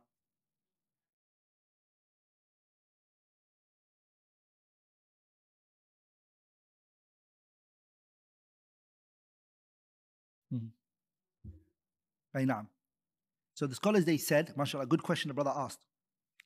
You mentioned two hadiths where the Prophet ﷺ said, إِنَّا مَعَاشَرَ الْأَنْبِيَاءِ أُمِرْنَا أَن نَتَسَحَّرُوا. We were commanded, us prophets, we were commanded to have what? Suhoor. So that shows the previous prophets, they had suhoor. And then in the other hadith you mentioned that فَصْلُ مَا بَيْنَنَا وَبَيْنَ أَهْلِ الْكِتَابِ is what? أَكَلَةُ السَّحَرِ. The difference between us and the people of the books is the concept of suhoor. They didn't have it. So how do you reconcile this hadith with this hadith? Good question, right? The scholars, they said this was after they distorted their text. After they changed their religion, they left the concept of what? Suhoor. The Christians left it and the Jews left it. Are we all together? But they had it, initial legislation was there for them, but it's from the things that they distorted. And our religion revived it again. Does that make sense? That kalam, go to the Kitab Al-I'lam bi Fawaid Umdat Al-Ahkam. Ibn Mulaqin mentions it there. Okay. What do we do for iftar, suhoor, when it comes in? A good question. We delay it as late as possible. The sunnah is what? To delay it. Push it far, closest to Fajr. And you have your suhoor. The iftar, on the other hand, the minute the adhan goes off, you're literally on the table. The minute the adhan goes off, you grab your date. The quicker, the better. Are we all together? The quicker, this concept of I'm the man, I don't, where some people think, I don't have to, inshallah ta'ala, I'm strong, you guys eat, inshallah. This is against the sunnah. Are we all together? When there's a sunnah, your strength and your ability and your courage and your strength, that's not what you apply, what you follow is. How did the Prophet ﷺ used to break his iftar? Sallallahu alayhi wasallam. I want to mention some masail now related to the iftar. I mentioned some issues of suhoor. I now want to go into masail, issues related to what? Iftar, breaking the iftar. A person should break their iftar with what? Dates. Are we all together? Break it with dates. And if you don't have it,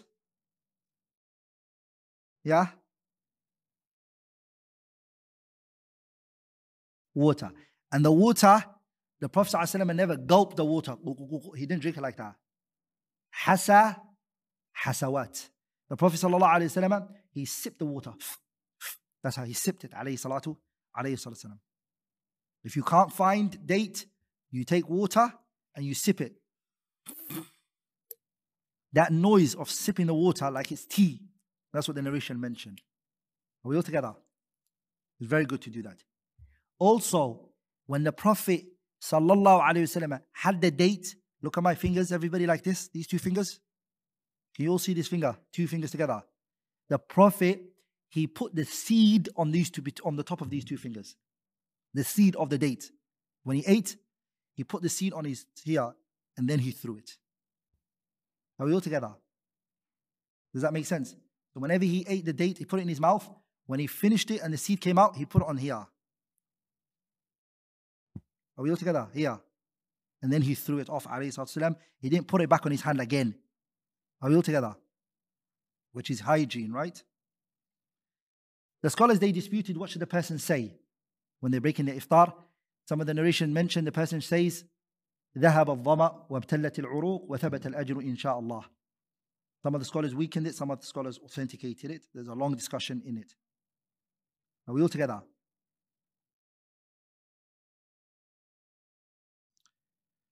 There's also other narrations. Allahumma laka sumtu wa ala rizqika aftartu. Those are some of the du'as that scholars mentioned. Also, some of the du'a that scholars mention is أفطر عندكم الصائمون وأكل طعامكم الأبرار وصلت عليكم الملائكة. Abu Dawood and others narrated. The person can also say اللهم بارك لهم فيما رزقتهم واغفر لهم وارحمهم, and etc.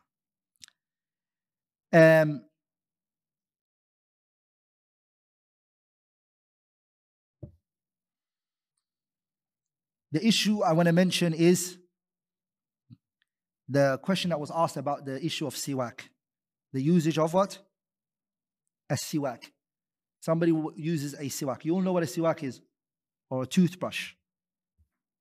Now, just want to let you know, some people think that the sunnah is using the wooden siwak. Is it wooden? No. What's the best word to say? Leaf, branch? Because when you say branch, it looks like something big. What's the best way to translate the word siwak? Yeah? Twig. Yeah? But we all know what a siwak is, right? The siwak, that a lot of people think that the reward that has been mentioned for the siwak is restricted to the wooden one and not the toothbrush. And the truth of the matter is, even the toothbrush takes the same reward. Are we all together, brothers? Does that make sense? The toothbrush that people use, the Colgate toothbrush, or what's it called? Aqua Fresh, or what's the other one? The electric one. What's the electric one called? Oral-B, that's it, mashallah. All of those, they all fall under the concept of siwak. Are we all together? Does that make sense? So the hadith that have come, as-siwak matharatun lil-fam wa mardatun lil-rabbi, it applies to the toothbrush as well. Are we all together? Can a person use it for Ramadan? You woke up in the morning, okay? Can you brush your teeth? Are you allowed to use or you got a miswak? You want to, or you got your Oral-B electric one, you want to use it? Can you use it? Yeah?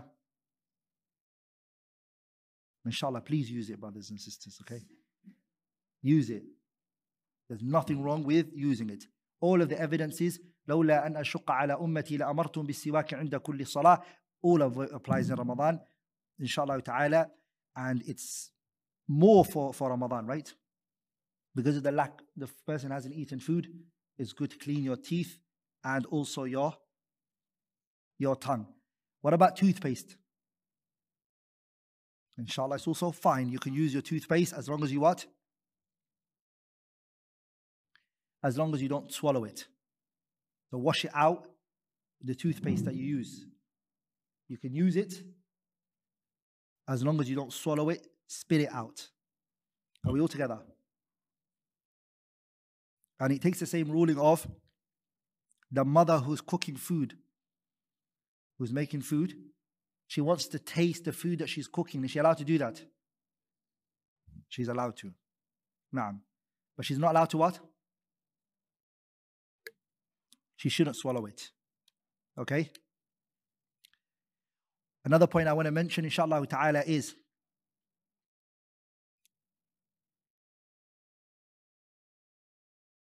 a person slept on sexual intercourse from the night before. Ramadan entered and they haven't had a ghusl. They did not shower. Fajr came in. They forgot to have suhoor. Or let's say they even woke up for suhoor. They had their suhoor and the adhan went off. And they remembered, oh no, I didn't do my ghusl. Is that all right? Is the fasting valid? Now, who believes it's not valid? Who believes it's valid? Who believes Allahu Alam? So, the fasting is what? It is valid. The Prophet ﷺ would wake up والسلام, in that state, and he would fast, he would carry on his fasting والسلام. What about when we do wudu? Al-madmadatu wal-istinshaq. Taking water and putting it in our mouth and sniffing the water into our nose. The Prophet ﷺ, he said, أسبغ الوضوء وخلل بين الأصابع وبالغ في الاستنشاق إلا أن تكون صائما. The Prophet, he said, ﷺ, he said, make the water reach every part of your body when you do your wudu. Put the water between your fingers, on your legs, and your hands. Okay, make it reach everything. And also, sniff the water far into your nose unless you're fasting. If you're fasting, you're not allowed to. You're not allowed to sniff it. From this, scholars, they took that you're not allowed to sniff perfumes and bukhur and all of those things when you're fasting. Are we all together? Bukhur. You all know bukhur, right? Putting bukhur in the house and sniffing it is not allowed. Does that make sense? We mentioned the issue of the mother, she's allowed to taste the food she wants. What about showering? Jumping into the tub or a swimming pool while you're fasting? Okay, who thinks that you can't go into a swimming pool while you're fasting? Put your hand up. Who believes you can't? Okay. Who believes you can? You can jump into the water. Who's like, I never thought about this question before? Yeah? Okay. Again, you can. Don't drink the water, inshallah ta'ala. A lot of the time people drink the water, right? So avoid, if you know you're going to drink the water, stay away from it. What about if somebody feels like it's hot and it's Ramadan, it's very hot, is he allowed to have a shower? To cool himself down? Yes, he's allowed to. You can cool yourself down, that is not a problem. Are you allowed to put kuhul on your eyes? Yeah?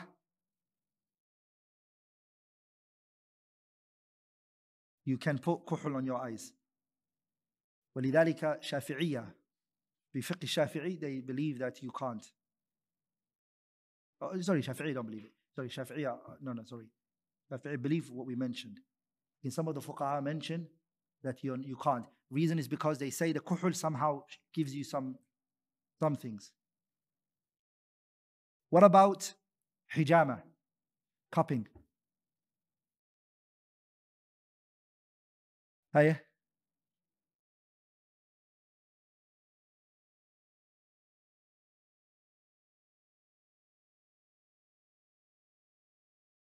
Applying it, yeah, no problem, inshallah. Sniffing it is what you, specifically the scholars, they talk about bukhur, specifically generally, not the perfume generally, because they say something the bukhur does to the smoke. What about hijama, or giving blood while you're fasting in Ramadan? Yeah?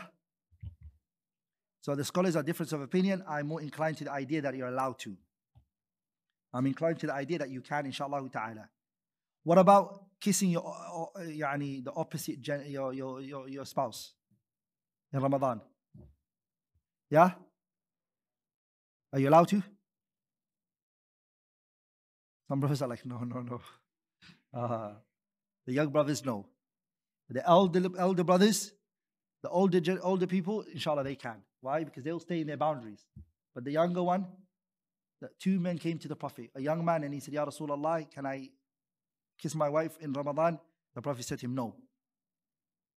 And then an older man came and he said, yes for you. He said what? Yes for him. So both of them are allowed only because saddan li dhari'a, to stop the young one from losing the fasting. What about the cotton people put in their ears? Earwax, taking out earwax. By the way, it's not good for your ears, by the way. Just as a side benefit. I learned it the hard way. Don't use it. It's not good for your ears. Did you guys know that? That it's not good for your ears? Why do you guys not share it with me? So, it's actually not good for you. So, but if you put it in your ears, what about that for your fasting? Huh? The reason why we're asking these questions is because some scholars believe nothing can enter your body. And because this is entering your body, no, again, that won't break your fasting, inshallah ta'ala. What about if you've got a lot of saliva in your mouth? Then the ones that are not good, which is in your mouth, you have to spit it out? Or can you swallow it? Yeah? Always remember this point. What is prohibited is what comes from outside into your body, not something that's in your body. Are we all together? So no, of course it won't be. It came from you to your body, no problem. Does that make sense?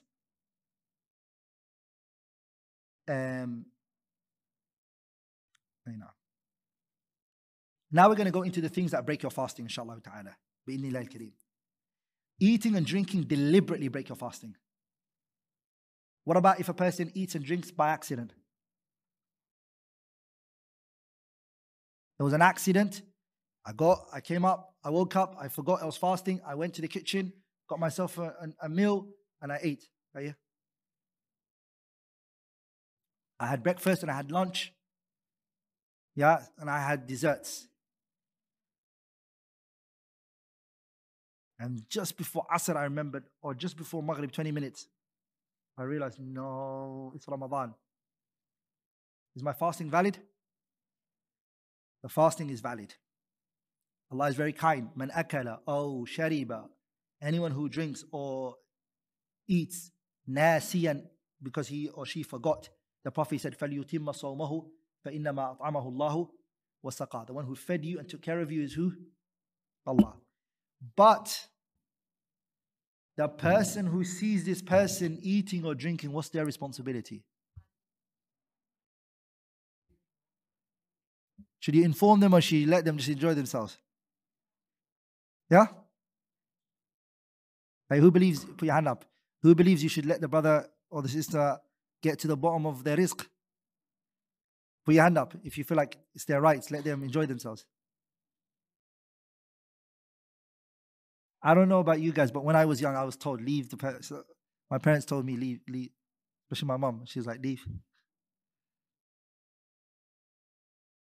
And she would tell the other one off if he went and told the person. But I thought when I was young, anyone who's eating or drinking, I would never stop them. I'll just watch them, say, Allahumma barik, in my head. But it falls under the hadith, مَنْ رَأَى مِنْكُمْ munkaran. Anyone who sees a munkar. Eating in Ramadan is a munkar. Even though the person is not going to sin for doing it, but it's a munkar. Eating in Ramadan is munkar. Does that make sense? So it falls under the hadith, فَلْيُغَيِّرْهُ بِيَدِهِ فَإِنْ لَمْ يَسْتَطِعْ فَبِقَلْبِهِ فَإِنْ لَمْ يَسْتَطِعْ فَبِلِسَانِهِ فَإِنْ لَمْ يَسْتَطِعْ فَبِلِسَانِهِ فَإِنْ لَمْ يَسْتَطِعْ فَبِقَلْبِهِ وَذَلِكَ أَضْعَفُ الْإِيمَانِ. So you have to tell the person, say, look, stop drinking or eating. Okay? What about if the person has sexual intercourse because he or she forgot? We said eating and drinking because you forgot. What about if the wife and the husband forgot both of them and they had sexual intercourse? What about that? What's going to happen to that? Is the fasting correct or no? None of the two remember. You might think it's an awkward. You might think, is that even possible? Yeah, I've actually received few emails on that issue where both parties forgot that it was Ramadan. Yeah? Huh? Well, Does it fall under this hadith? Or so put your hand up if you believe their fasting is gone. Khalas. Hey, put your hand up if you think no, their fasting is valid. They forgot. No. So they forgot, because this hadith will not be the evidence. This hadith only spoke about eating and drinking. But you can use the general evidence of the Prophet ﷺ where he said, إِنَّ اللَّهَ تَجَاوَزَ عَنْ أُمَّتِي الْخَطَأُ وَالنِّسْيَانُ وَمَا اسْتُكْرِهَ عَلَيْهِ. Allah has forgiven anyone who has been what? Who does a mistake or forgets or is forced to do something. He's coerced into it. Those three people are forgiven. So inshallah ta'ala, the person is what? Is forgiven. So any sort of forget, if the person forgets, there's nothing upon it. What about if a person takes in something that does not give nutrition to the body? As we know, water, drinking and eating, all it gives you nutrition. The body needs it. But somebody puts something in his mouth, there's no taghadhi, yani he doesn't get nutrition from it. For example, salt. Sah? You're not going to gain weight or something from it. But it's got some benefit in it. Okay, give me another benefit. Smoking. Yeah? Invalidates it, even though there's no form of nutrition it's got in it. Or exactly. So anything that goes into the mouth, anything that goes into what? No. So if a person goes and cuts out from some trees, leaves from the tree, and just eats on that, it breaks his fast, right? Like, for example, anyone who has qat. You guys know what qat is, right? Yeah? It's a tobacco, the thing that the Yemenis and Somalis, they eat. It's a drug, but it's leaves. They eat that. There's no source of benefit in it. It's just tree, you're eating leaves. But it's a tobacco. So all of those, they break your fast. What about taking syringe? So it's not in my mouth. Syringe being put in my body. What's the ruling regarding that? Huh? What about that? So it's not my mouth, but it's put in my body. Yeah? Correct. So we break the syringe that's put into you. Does it give you nutrition or not? Why? Because it doesn't go into your mouth. Anything that goes into your mouth, what does it do? It breaks it. Whether it gives you nutrition or not, it doesn't matter. Anything you take from the mouth, okay, it breaks. But if it comes into your body in any other way, we condition if it's a source of nutrition. So if the syringe that the person put in his body, if it's ghada'iyya, meaning mush, and some people, when you go to the hospital and you can't eat food, what do they give you? Glucose, right? Brother, I'm telling you, that thing is like many meals. Sah? It's like the person, he finishes that, he's awake again. Sah? So that thing and your food becomes the same. Why is this person even fasting for? What's he staying away from? He's got every nutrition and everything in his body. So that will break his fast. Are we all together? So that's again, the vaccine. Is it source of nutrition? That's the debate that's going on right now. These vaccines that people are taking, is it source of nutrition or is it not? That goes back to the specialist. If they say yes, right, there is some source of nutrition. If they say that, then it breaks your fast. If they say no, then it's not, inshallah. Does that make sense? What about the asthma thingy? Okay, so fadal.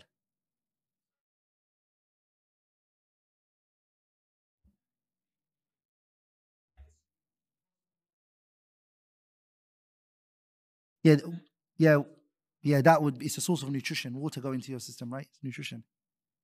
So yeah, of course it's going to break your fasting. He doesn't have to fast in the first place. Not anyone who is ill doesn't even need to fast in the first place. There's no need for this. Yeah? He's excused. He doesn't have to fast at all. That makes sense. What about people who take asthma? The asthma pump. Is it called asthma pump? It's got another name. Inhaler. There you go. The inhaler, hey? Does it break your fasting? Yeah?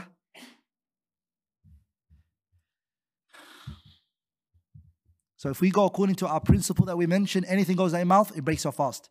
But some scholars, they distinguish the inhaler into two. They say that there's some inhaler which is just smoke. And there's nothing to it. There's no moist to it. They say it doesn't break your fast. Are we all together? And they say if it's got moist, like watery things in it, that one is what? It breaks your fast. I used to believe that there's that tafsil in the beginning, but now anything that goes in the mouth, it doesn't matter what it is, what breaks your fast. It goes into the mouth, breaks the fast. Because then that would mean we would have to say smoking is what? Cigarette. It doesn't break your fast on that argument.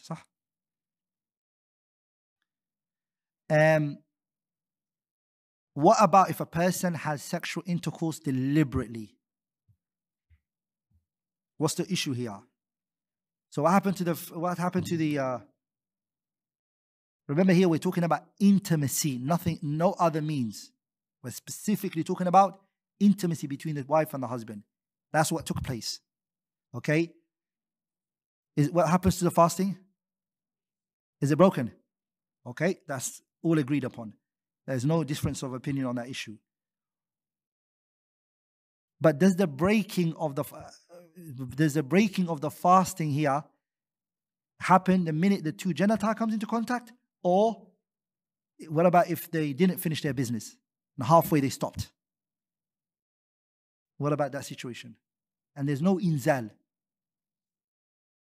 Yeah? Yeah? Yeah? So that which is strongest is if both of them come into contact, they're now considered jima'. This is very important information we need to take. This one now, their fasting is gone, and there's another issue that needs to now be discussed, which is kafara, an expiation. Are we all together? They have to free a slave. If they can't find it, they have to fast 2 consecutive months. Are we all together? فَصِيَامُ شَهْرَيْنِ مُتَتَابِعَيْنِ. These 2 months that they're fasting consecutively, are we all together? What about if it breaks? Yeah? They what? You start again. Are we all together? What about if the person becomes sick in between it?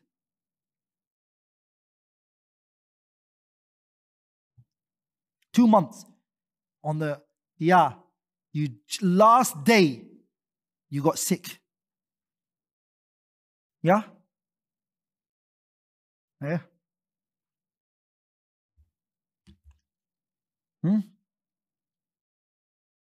So anybody who is ill and sick, they're excused, inshallah ta'ala. What about if the person can't do that? He can't fast. He physically cannot fast 2 consecutive months. Not because he's, that's going to be long and this is going to be hard for me. No. Are we all together? But he is an elderly person who can fast but can't do that. 2 months is going to be too hard for him. Or the person he's going to lose, or he started and he realized he's losing too much weight rapidly. And now the doctors are saying, look, wait, you can't do this to yourself. What does he do? He now has to feed sitina miskina.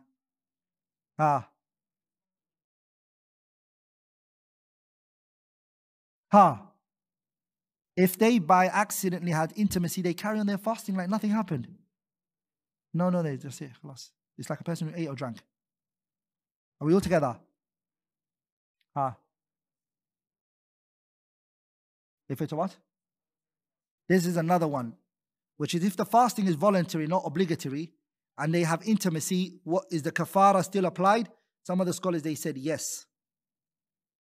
The reason is because once you go into the fasting, you're not allowed to just disconnect yourself from it. Are we all together? Some scholars, they said, because it's voluntary fasting, it's not allowed.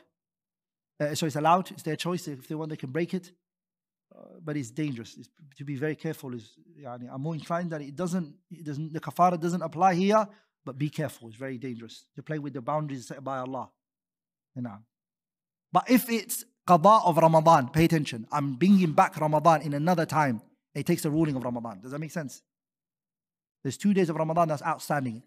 And then December, I'm fasting those 2 days. And then in the middle of the day, I can't just have intimacy with my spouse. If I do, there's a kafara. Does that make sense? Because those 2 days of Ramadan have been dragged for those 2 days for you there. Once you got in, you're in Ramadan. You're what? You're in Ramadan. Anyone have a question? Somebody? Faddal.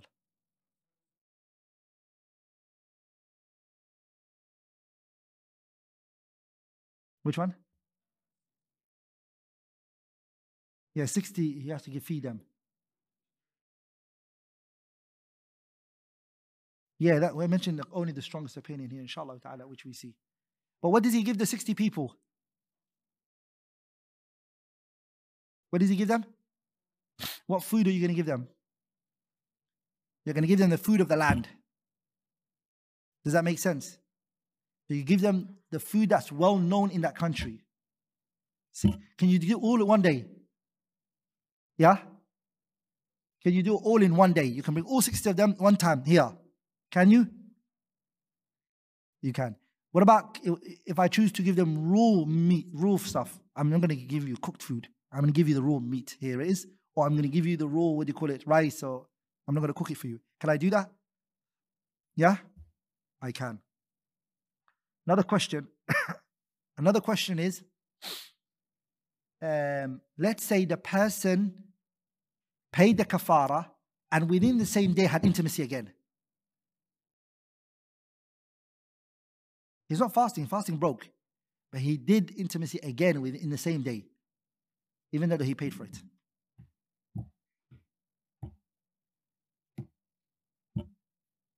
The reason I ask you because these questions come up. So it needs to be answered so people one time can know it, inshallah ta'ala.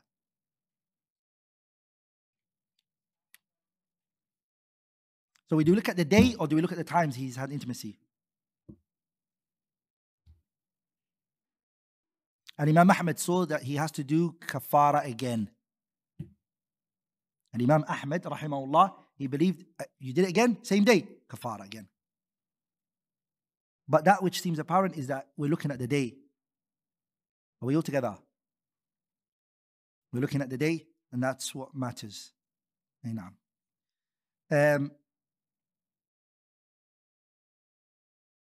The man, the evidences show that the companion, when he came to his wife, the Prophet ﷺ, and he said, Ya Rasulullah, ahlaktu, I've destroyed myself.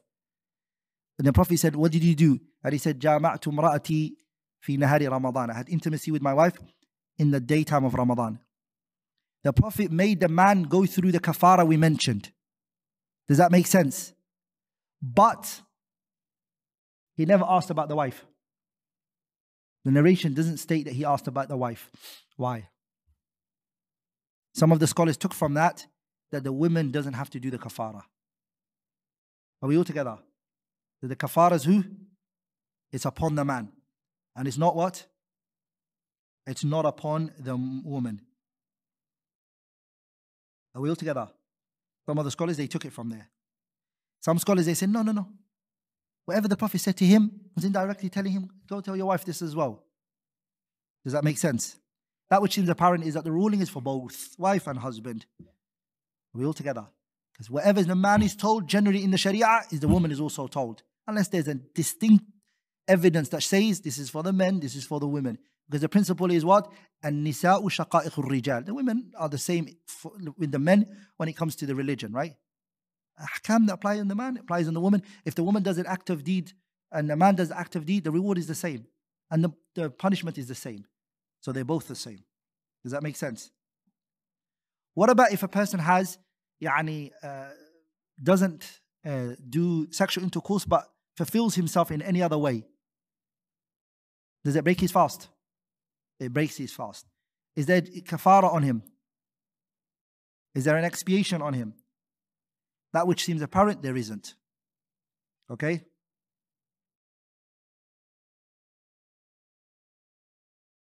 What about vomiting deliberately? Yeah? It breaks your fast. If you deliberately, what about a person left Islam in the month of Ramadan? And they came back straight away. Yeah? Fajr, they left after Salat al-Fajr. They were fasting, they left Islam, and then Dhuhr, they realized, Inna lillah, what did I just do? So that fasting is broken. Can anyone give me the evidence? Daleel. I'll give them 100 dirham. Let me see if I've got it first. Wait, yeah?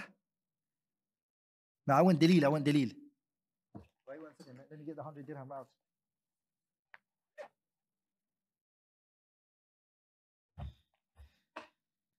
I don't want to agree to something I don't have. Yes, I have it. I'm putting it there. Yeah? What's the evidence? The question is, what's the evidence that if the person apostates from Islam, that this deed is nullified? The fasting is gone. I even gave you the explanation. Yeah?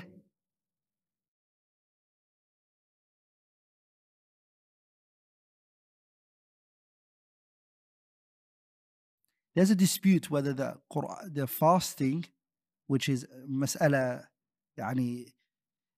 can, the day of judgment, we know Allah is going to say to the disbelievers, why didn't you pray? صح؟ ما سلككم في سقر قالوا لم نكن من المصلين ولم نكن نطعم المسكين وكنا نخوض مع الخائضين وكنا نكذب بيوم الدين. صح?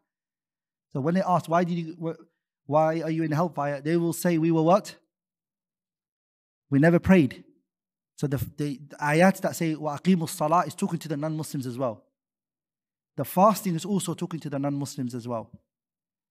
But it won't be accepted from them unless they are Muslims. That's what the ayah يَا الَّذِينَ آمَنُوا كُتِبَ عَلَيْكُمُ الصِّيَامُ means. But I'm talking about this person left Islam and came back.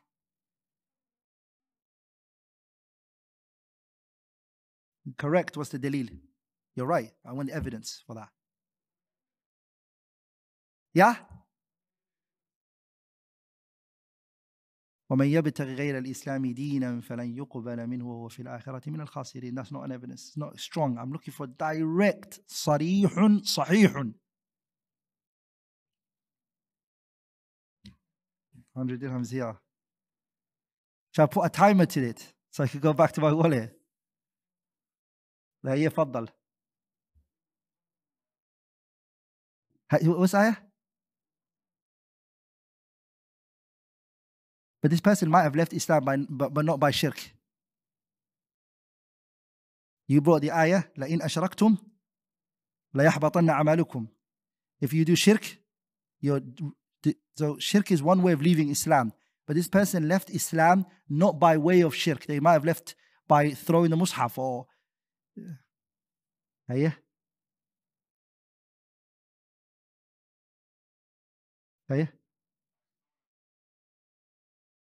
Read the ayah. وَمَنْ يَرْتَدِدْ مِنْكُمْ عَنْ دِينِهِ فَيَمُوتْ وَهُوَ كَافِرٌ.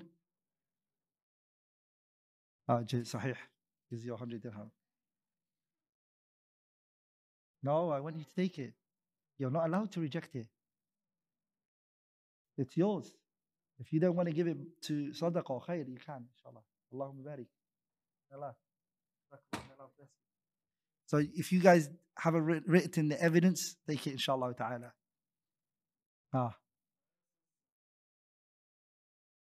So he's a kafir. So it shows anyone who's a kafir, حَبِطَتْ أَعْمَالُهُم. He didn't die. We said he's not died. This person didn't die. The person who dies, it just shows kufr actions get nullified from kufr. That's all I needed. There's ayat which are more صريحة. Surah Al-Ma'idah. وَمَنْ يَكْفُرْ bil-imani. Does anyone know that verse? Anyone who does kufr, يعني, or disbelieves, وَمَنْ يَكْفُرْ بِالْإِيمَانِ فَقَدْ حَبِطَ عَمَلُهُ, his actions is nullified. وَهُوَ فِي الْآخِرَةِ مِنَ الْخَاسِرِينَ. That verse is also another verse, and that's also another verse. Hey, yeah. What about if a person changes his intention while he's fasting? He's like, you know what? I'm breaking my fast. No, I'm going to carry on my fast. He said that. Does that break his fast? He changed his fast intention and then he went back to it. So the majority of the scholars are of the opinion that that fasting is gone because you broke your intention. Because what's the condition for the fasting? Istimrariyatun niyya. The intention has to carry on. Also, what breaks your fasting is khuruj ad-dami al-hayd wal-nifas. The woman, she sees menstruation. She has to what? It breaks her fasting. Khalas, the fasting is what? It's over. So let's repeat the things that break your fasting again. Number 1, we said it's what? Eating and drinking deliberately. Also, sexual intercourse. We also mentioned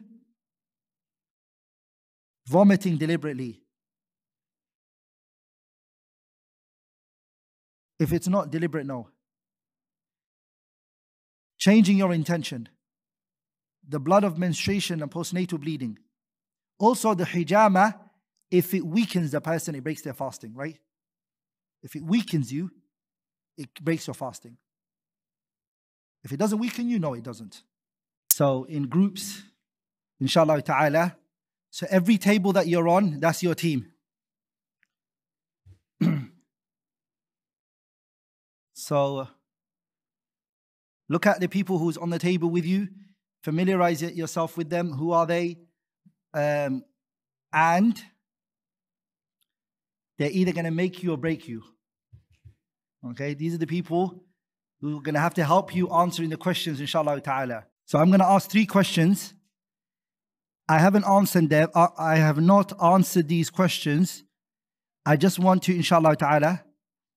I haven't answered these questions. I haven't tackled them. But I'm going to put it at you guys. I want you guys to think. I want you guys to discuss. And inshallah ta'ala, 3 minutes. Okay, 3 minutes. Okay, I'll make it 5 minutes. Because it's going to be 3 questions. 5 minutes. 5 minutes, inshallah. 3 questions, inshallah ta'ala. Each question is 5 minutes, inshallah ta'ala. Number 1. Question number 1. Write it down. Everybody, write it down. Give yourselves a name each table. And inshallah ta'ala, we're going to see, inshallah ta'ala, which table from the brothers is, inshallah ta'ala, there.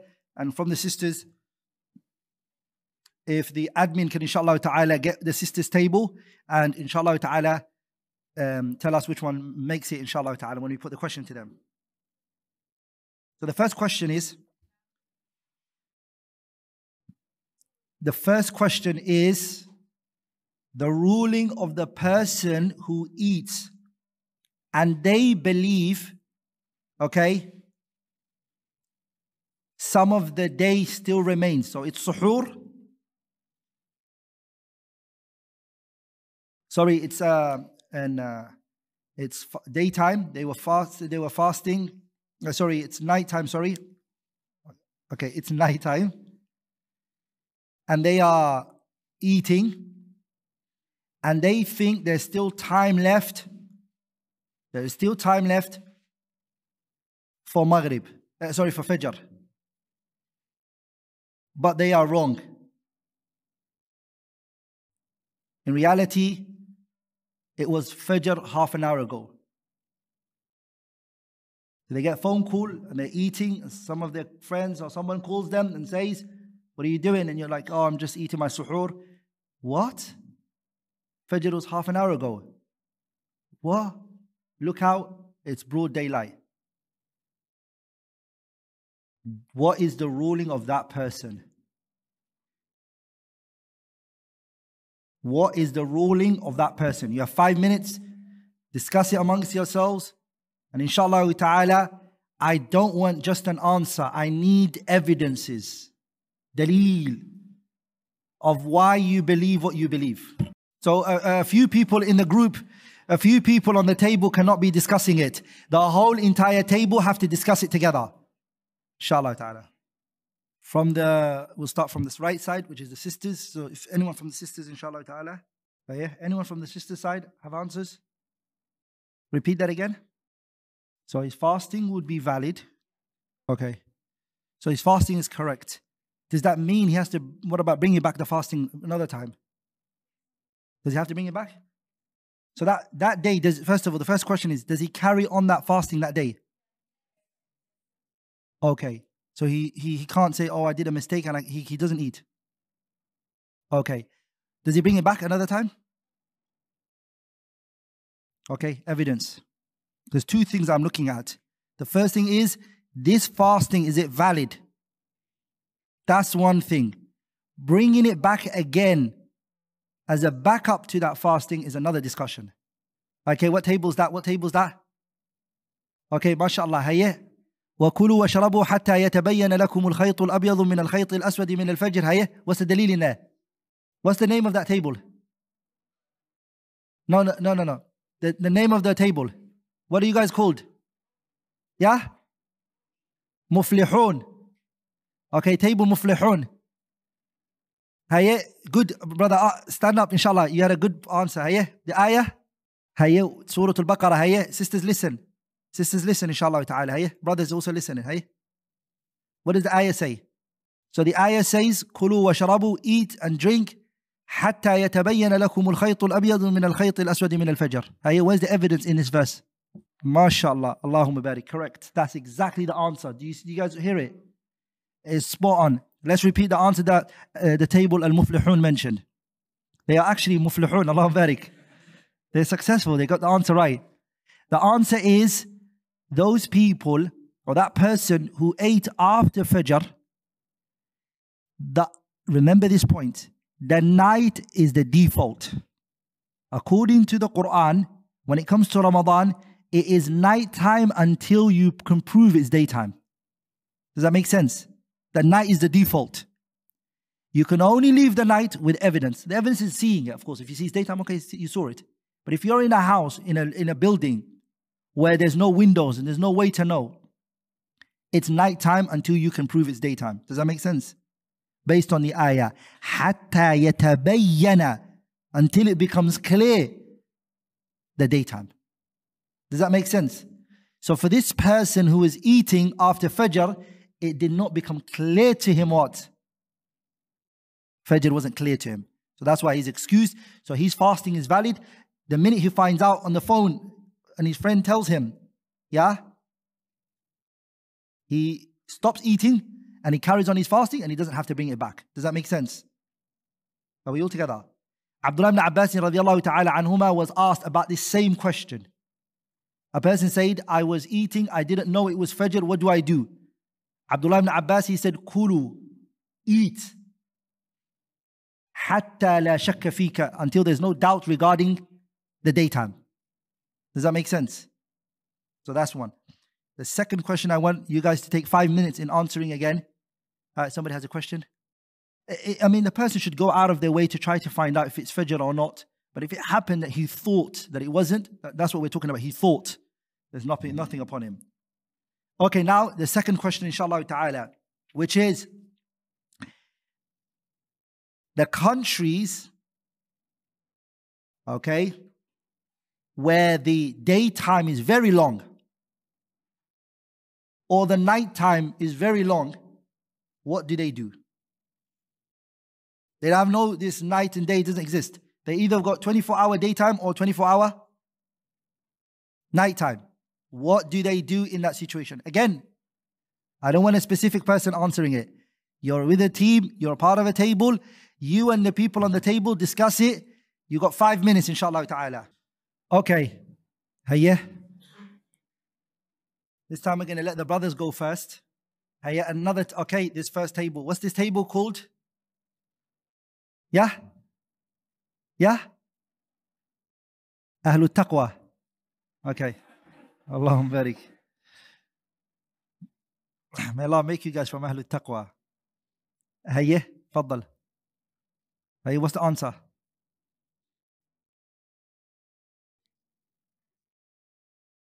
So, mashallah, the answer is, you said that the countries which 6 months, for example, they have daytime, and another 6 months they have nighttime. What do? Because they don't have day and night. How do they determine where the fast starts and when it ends? So they look at the neighboring country, the closest country to them, and they follow that country. What's the evidence? The evidence is, they said, يُرِيدُ اللَّهُ بِكُمُ الْيُسْرَ وَلَا يُرِيدُ بِكُمُ الْعُسْرَ. Allah wants ease for you and He doesn't want hardship for you. That's true. But that's not the evidence here, Sheikh Muhammad. MashaAllah, may Allah bless that table. They're young, MashaAllah, but they're hardworking. Allahumma ahlu taqwa. Hayya? Yeah? Yeah, there's no layl. Yeah, there's no layl. Wait, so what do? They use the neighboring country. The answer is right, but mad dalil. Because if you just say something and then you have no evidence, it's like, okay, where did you get it from? Sah? Because everybody can say something. Another person might say, no, I don't agree with that. So the evidence is what separates everybody. Second, what's this table called? 100 dirham table. Because he won 100 dirhams for you guys. 100 dirham table, hey? Jameel, Allahumma barik. So the table, 100 dirham table, they said the answer, which is correct, they gave the correct dalil. They said the evidence is, the Prophet told them that Dajjal is going to come, sah? And the Prophet told us the day that Dajjal comes, there's going to be a day that's equal to what? A year. And then a day that's equal to what? A month. And then the Prophet said the remaining is going to be days. So the Sahabas, they said, Ya Rasulullah, that day that's equal to a year, what do we do when it comes to Salah? The Prophet said, Sallallahu Alaihi Wasallam, they said, do we pray one Salah? Because it's a year, or do we one pray? Or each Salah has to be prayed like that? The Prophet said, no, you have to pray each Salah. فَقْدُرُوا لَهُ. You have to count and calculate every Salah in its timing in there. So the statement the Prophet here used was فَقْدُرُوا, estimate. So the scholars, they said, you guys are the same. You guys only have 6 months, which became one day became 6 months. So this now, you have to follow your neighboring country and calculate it based on them. That's how you calculate. It. Good. The last and final question how many questions did I ask? 2. The last and final question I want to ask, inshallah ta'ala, is, and this comes up every year, which is, if the moon is sighted in one country, everyone's like, oh yeah, this is the one I need to know. The moon is sighted in one country. Is it a must that every single person has to fast according to the sighting of that country? Because we have the hadith of Ibn Umar, where he said, I went and I sighted the moon. I came to the Prophet and I told him, O Messenger of Allah, I sighted the moon. And the Prophet fasted and he told the people to fast. So is it wrong that we hear this country sighted it and we say, no, we're going to follow Saudi Arabia? Is that right or is it wrong? The discussion is with you guys, inshallah, 5 minutes, and then we're going to go into...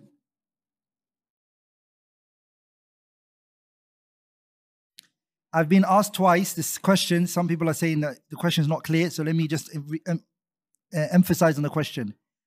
It is the sighting of a moon of a person. Does the people of the... So let's say somebody sighted the moon in the UAE. Okay? Do the people of the UAE all have to follow that? That's one. I need you to answer that one. Do the people of other countries have to follow the sighting of this person? That's the question. I need you to answer both questions in your discussion.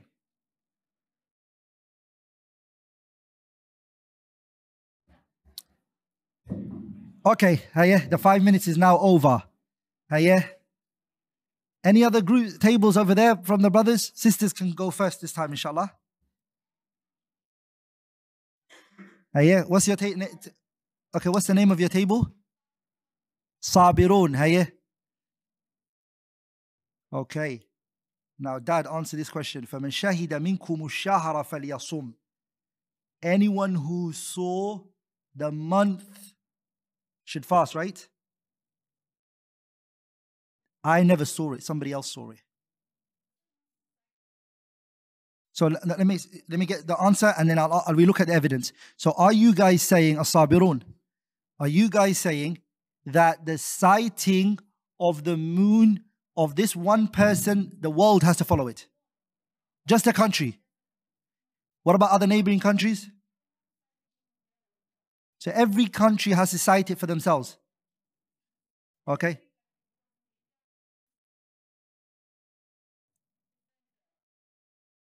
Let's just say one country. So each country has the rights, they look at their sighting and they follow it. Other countries they wait for their sighting, even if they know that another country saw it. And the evidence you said is فَمَنْ شَهِدَ مِنْكُمُ الشَّهْرَ فَلْيَصُمْ. Okay. From the brother's side, the sisters, any other tables? What's the name of the table?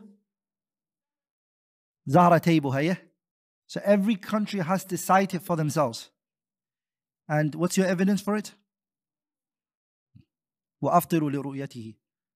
Okay. So the sisters, for the answers that we have from them so far, is every country cites it for themselves. Is there any other table within the sisters who think, no? One person cites it, everyone else has to follow that citing. From the sisters, is there someone who sees? Yeah? Don't worry about the number of witnesses, we come to it. But let's say it's cited by a country. Who believes from the sister's side that one citing has to be imposed on every Muslim country? There's no one in the sister's side who believes that? Okay. So you're saying that actually it's not forced on them, they have a choice. Okay, good, mashallah. Now let's go to the brothers. Interesting, mashallah, points from the sisters. I want brothers who believe that if one country cites it, all of the countries have to follow. No one believes that? Oh, you guys do. What are you guys called? Tawabin. Okay, Tawabin, So you guys believe that if one country cites it, all of the Muslim countries have to follow that one country. Who has to? It's tricky. Sometimes within the table you might disagree, So you don't believe that one person citing is obliged on anybody else. I want any table who believes that. Can I see a table that says no one? Okay, mashallah. Let's now write this down. Let's break down the citing and the lands into 3. Okay, we're going to break the lands into 3. The first one is the lands are very far from each other, so much so they don't share the time, the day and the night. They don't share. For example, us and Australia, for example. It's day there and it's night here, night there. By consensus of the scholars, by consensus, we don't follow them. Because they're in a different day and we're different in time. Are we all together? There's no difference of opinion on that. The lands are too far from each other, very far from each other. The scholars mention by consensus, like Ibn Abdul Barr and Nawawi, they transmitted a consensus that there's no following. The second category is, it's one country. Very close to each other. One country. Very close. Like the UAE. By consensus, they have to follow each other. So if someone cites in the UAE, we all have to follow because we're in the same country. There's a consensus on this issue. Nawawi transmits it. So there's no discussion on that. The discussion is this: where the countries share the day and the night, and they're very close to each other, but they're not one country. For example, Saudi Arabia, which is not far from here. The UK, that's not really far from us right now. Are we all together? India, that's not too far from us. In this situation, what do? This is the one that has the biggest back and forth amongst the scholars. And that which seems the strongest is that which my daughter mentioned. That there is no forcing the people to follow each other. Every country follows their own. Are we all together? So, if Saudi cites it, in the UAE, each country follows their own citing. And the evidence for that is, the strongest evidence is the narration in Sahih Muslim. Just write that down so you remember it. Quraib mentioned that al-Fadl bint al-Harith. Listen to this story. Okay? بعثته إلى معاوية بالشام. Her name is al-Fadl bint al-Harith. And Imam Muslim narrated this in his Sahih. Okay? That al-Fadl bint al-Harith بعثته إلى معاوية بالشام. What she did was al-Fadl bint al-Harith, she sent Quraib to Muawiyah ibn Abi Sufyan in Sham. قال, he said, فَقَدِمْتُ الشام. I came to Sham. Quraib is saying, I came to Sham, and the person who sent me was al-Fadl bint al-Haritha. Who is he coming to in Sham and who's controlling Sham at that time? Muawiyah ibn Abi Sufyan, the noble companion. فَقَدِمْتُ الشام فَقَضَيْتُ حَاجَتَهَا. I came to Sham, I fulfilled my needs. وَاسْتُهِلَّ عَلَيَّ رَمَضَانُ وَأَنَا بِالشَّامِ. Ramadan entered and I was in what? Sham. Are we all together? So Quraib, he went to Sham. al-Fadl bint Harith sent him to Sham. He went to Sham. And then when he came back, the end of the month, he came to the city of Medina. And he met who? Abdullah ibn Abbas radiyallahu ta'ala anhuma. Abdullah ibn Abbas asked him, when did you guys sight the moon? And he told him. Abdullah ibn Abbas radiyallahu anhuma, he said, oh, we sighted on this day. Meaning, that's your sighting, and this is our sighting in Medina. Are we all together, brothers? Meaning we don't have anything to do with each other. Does that make sense? This understanding of Ibn Abbas, many of the companions treaded on that path. Many of scholars, Sahabas took it. Ibn Abdul Barr rahimahullah, he said, وَهُوَ قَوْلُ كَبِيرٍ مِنَ الصَّحَابَةِ. There's a large number of the companions that held that opinion. So this idea that Saudi saw it, everyone has to follow, or this country, and you're not in Saudi, you're in the UK, doesn't have to follow. You can follow the UK sighting if it's seen in the UK, for example, or in America, or in India. The sighting of your country, you follow it. Even if it's not, even if it's sighted in another country, that's the strongest opinion, wallahu a'lam. One of those issues that's very hard. Every Ramadan, my view changes. Because I look at this side and I get confused with this issue. But for now, inshallah ta'ala, for the last few years, I believe this. Inshallah ta'ala, I'm inclined to this opinion, inshallah, for now. Okay. I want to conclude with today's session a long part, which is the fasting of the people who are excused. It's a big topic. It's called Siyamu Ahli al-A'dhar. The fasting of the people who are what? Who are excused. The people who are excused are 5 people. 5 types of people are excused. We're going to go through each one, and that's going to take a long while, inshallah ta'ala. The ahkam of fasting is a lot. We can't take every details of every issue. I haven't spoken about how Ramadan enters and how does Ramadan finish and all of that, because it's too much topics to discuss. And I initially wanted a few days to go through these, but we've only got one day to go through everything. So the people who are excused are how many? 5. The first one is al-marid, the sick person. The second one is the traveler. The third is the woman on her menstruation or postnatal bleeding. The fourth is the pregnant breastfeeding woman. Pregnant and breastfeeding, which is the fourth. And the fifth is the one who became unconscious. يعني المغمى عليه, the one who lost his consciousness. I repeat again. The Ahlul A'dhar are type 5. Each one we're going to go through it in details, inshallah ta'ala. The first one is al-marid, the sick person. The second one is al-musafir, the traveler.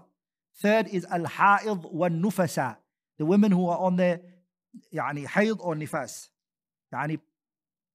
menstruation or postnatal bleeding. Fourth is al-hamil wal-murdi', the pregnant or the breastfeeding. And the fifth one is al-mughma alayhi, the one who's lost his consciousness. Are we all together? Let's start with which one? Let's start with the person who is sick.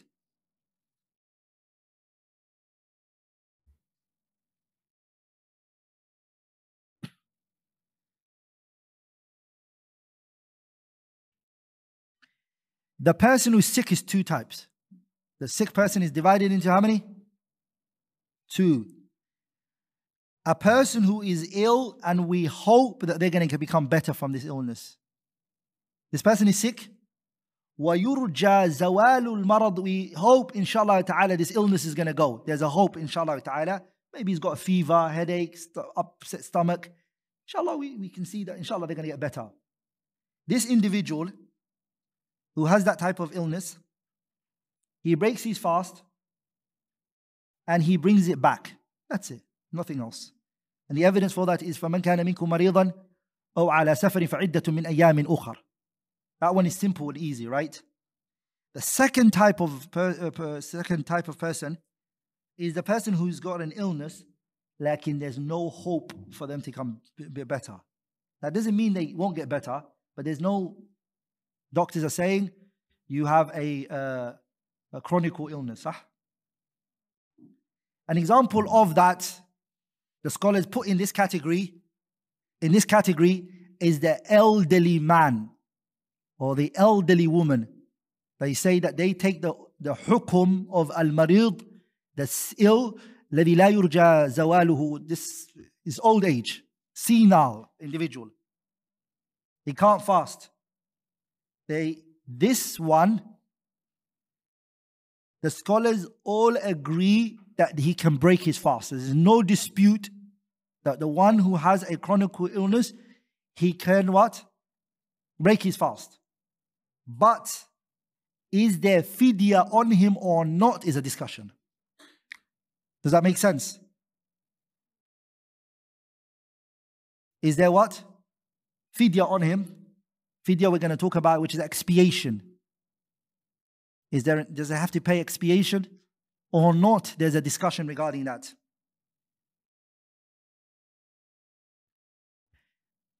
That which is the strongest opinion, because you can't go through all the opinions, is there is a fidya on that person who's got an illness, chronic illness. Is that the right word? Chronic illness. Yeah? Is it chronic illness? What's the difference between a chronic illness and a terminal illness? Yeah? It's going to cause you death. What about chronic illness? They're just ill, but they're not going to die from it. MashaAllah. So, but for us, it's also the terminal and the chronic illness. مرض الذي لا يزول برؤه. It's an illness where the person is going to have it, like diabetic person, for example. Okay? What is upon that person? Fidya. Now, the question here is, that you guys are going to ask, what is the fidya that you have to pay? The fidya is what? Food. The fidya he has to give is what? Food. And what is it that has to give? The food that he has to give. The majority of the scholars hold the opinion, and it's also the view of some of the Shafi'iyah, that there is upon him a mud. Does anyone know what the amount of a mud is?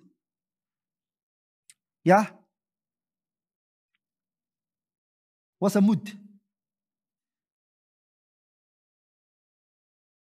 How many sa' is a mud? Yeah? How many mud is a, how many sa' is a mud? By the way, these measurements, is good to know it, right? It's an Islamic measurement. They're very important to know it. By the way, two things as a Muslim you should go out of your way to know it. The Islamic measurements that are mentioned in the Quran and the Sunnah, and also the Islamic calendar. There's a lot of people, when they look at, when they look at their, for example, women look at their divorce. Okay?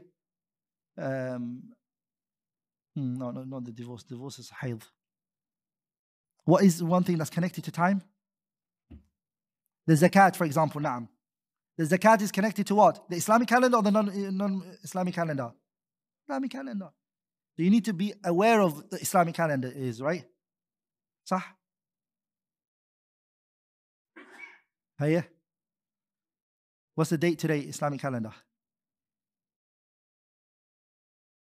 So definitely everybody knows it's Sha'ban. But what's the year? The year. 1,400 and what? It's easy. It's 1,444. Sah? So 14444. No, 11444. Okay? And then what's the day? Sha'ban what? Yeah? 26. Allahumma barik. Ramadan is what? Allahumma ballighna Ramadan. So what's the measurement for the mud? Yeah? Yeah, one what?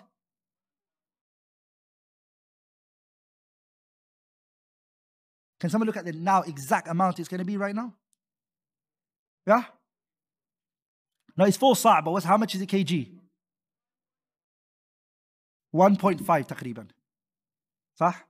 Of mud you have to give. How many people does he feed? 1 per day, which is taqriban 30. You can do it one time. That's what you have to do. Okay?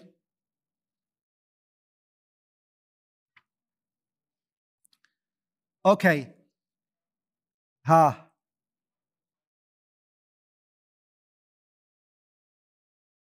Yes. The amount doesn't change. Ibn Abbas was asked. He said mud. So give them just give them burr or urz, rice or mendi if you want.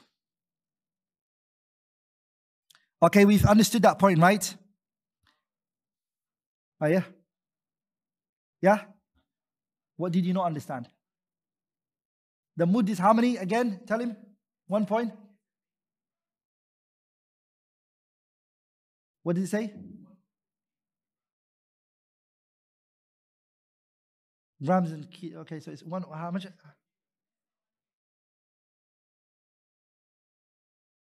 Yeah, 800 grams تقريبا. صح. It's about 800 grams. Yeah, just under a kilo. صحيح. I don't. There's a. How many hands? How much is how many hands?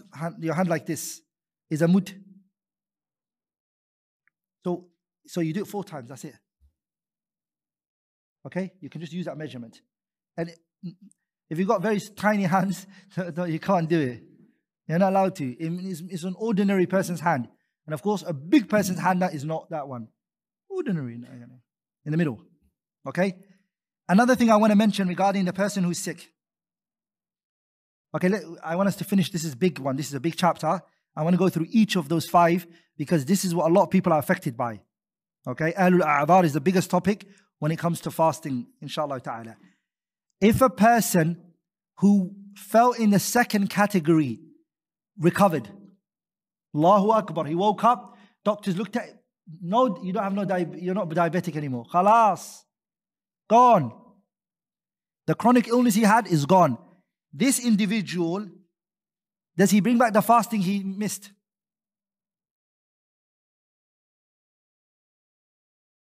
Because remember, we said he doesn't have to bring back the fasting, only fidya is upon him, right?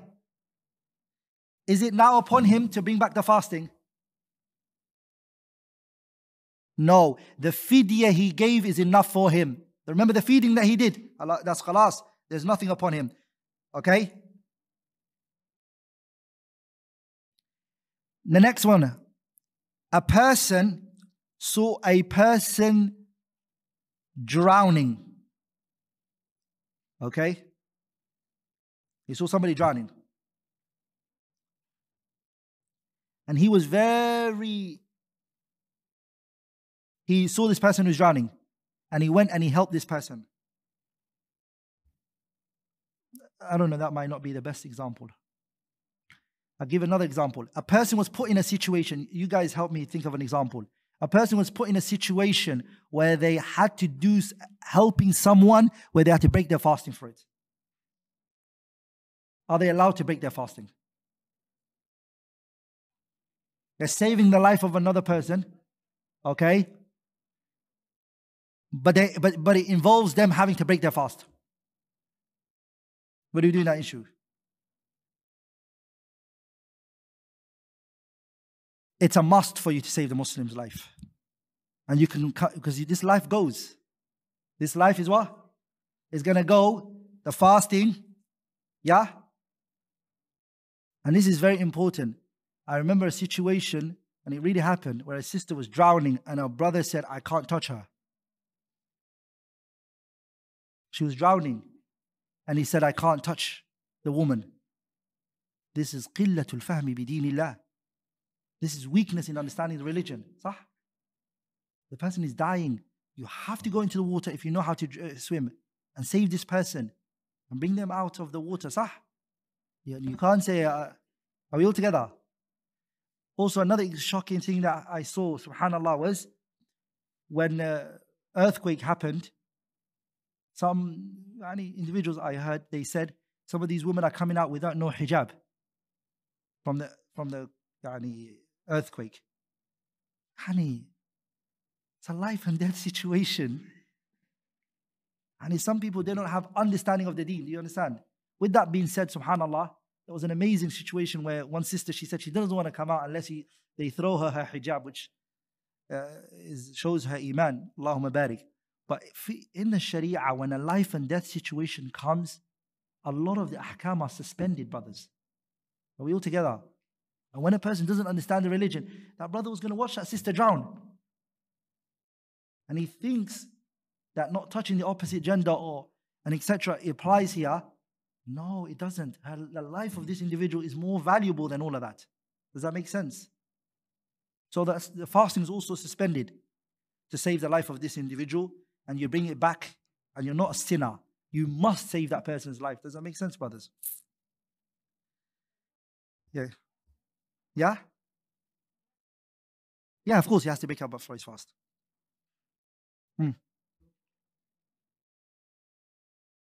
That person just has to bring back their fasting. Let's go to the next point. I want to go through. I'm still talking about the marid. What is now this is the tricky one. What constitutes an illness for a person to say, I'm sick, I can't fast today? We're not talking about the person who's got chronic illness. We're talking about a person who can fast, he's healthy, but this day he feels sick. What is the dhabit for a sick person? Because somebody could just say, I don't feel good. And he just doesn't fast that day. And he uses the excuse that he's sick. What is the illness that the Sharia means that you can break your fast for? Yeah, sisters, what's the answer? Yeah? So if it's not a threat to his life, he can't break his fast. It has to be a threat to his life. That means it's darura. Oh, yeah? What did he say? I didn't hear you, Abu. Yeah, how do we know? That's the question, Abu. How do we know he's sick or not? When do we say you're sick or you're ill? Yeah? If he's a what? If he's a bit too strong, okay, that's a good point. That's a very good point. Which is the issue of, yes. So she mentioned something. If there is mashaqqa, it's the person's weak. The fasting, what's it going to do to the person? It's going to do one of two things to the person. It's either going to increase the pain or it's going to delay the cure. The scholars, they say, now you don't fast. You're ill, now you're sick. Does that make sense? If this fasting is going to increase your pain or it's going to delay the cure, then you can break your fast. Does that make sense? This is now a point I really want us to ponder on. We just mentioned something very tricky here. We just said, if it's going to have a burden on the person, where it's going to now, because that's what it is, mashaqqa, right? You're going to become very sick from it. You're going to become very sick, so your illness is going to either increase or your cure is going to be delayed. Someone might come and say, I'll tell you guys something. I have a job where I go in work at 9 in the morning and I come out at 9 p.m. Hypothetical scenario. And I work in a furnace. I'm the guy who's putting his hand in the fire, flipping the bread, and I do that from 9 to 9. And that is mashaqqa. Does that make sense? The mashaqqa you gave this sick person, why are you not giving it to me? Are we all together, brothers? Does that make sense? Because later we're going to come to the traveler. The traveler can break his fast. And mashallah, some brothers are very rich here, so they've got private jets. So the limo comes to them at the house, and he takes them to their private jet, and they land in the country that they want. And then there's a, mashallah, car waiting for them underneath the plane. And then that plane takes them to their house. And they don't even, and in the private jet, it has a bed inside it, so they sleep. So they don't even know that they travel. That's how their bags and everything is carried for them. Allahumma barik. Say Allahumma barik for those brothers. In this situation, that person who's traveling, as we're going to see later, he's allowed to break his fast because he's a traveler. And he went through no suffering and pain and stress. And this man who works from 9 to 9, and in that furnace flipping the bread, and he's saying, I can't do this. I'm thirsty. I need water. I can fast. I don't get sick from it, but it's got weight on me. It's mashaqqa. It's too hard for me. What do we say? Yeah? He's not ill, he's healthy. But he's like, you can imagine, I'm sweating buckets and I have no water to drink. Yeah? No, fidya. Okay, fidya. Yeah. What else? Habibi. Allahumma barik. Of course he's going to get ajr, inshallah, if he comes with the intention. But the question is not the ajr. The question is about, is fasting must on him? Put your hand up if you believe he doesn't have to fast. Put your hand up if you believe he has to fast. Allahumma barik. You guys are very harsh. No, yeah, he has to fast. He has to fast. If he's not ill and he's not sick, just because something is hard is not an excuse. Does that make sense? And we're going to come to it later when we talk about traveling. The reason why the traveler is allowed to break his fast is not because of hardship. Because if you say that, then when the person says to you, I got a private jet, I don't struggle at all. In the airports, yeah, I just go through security fast. My passport is taken there 20 minutes before I come. Gates are just open for me. And I didn't even know I went to another country. I don't feel it. Can I break my fast? What are you going to say to him? Is he allowed to break his fast? Hello, we're going to come to the traveler one. Okay. اختلف العلماء. You guys are different on the issue. Okay, next issue is someone broke their fast.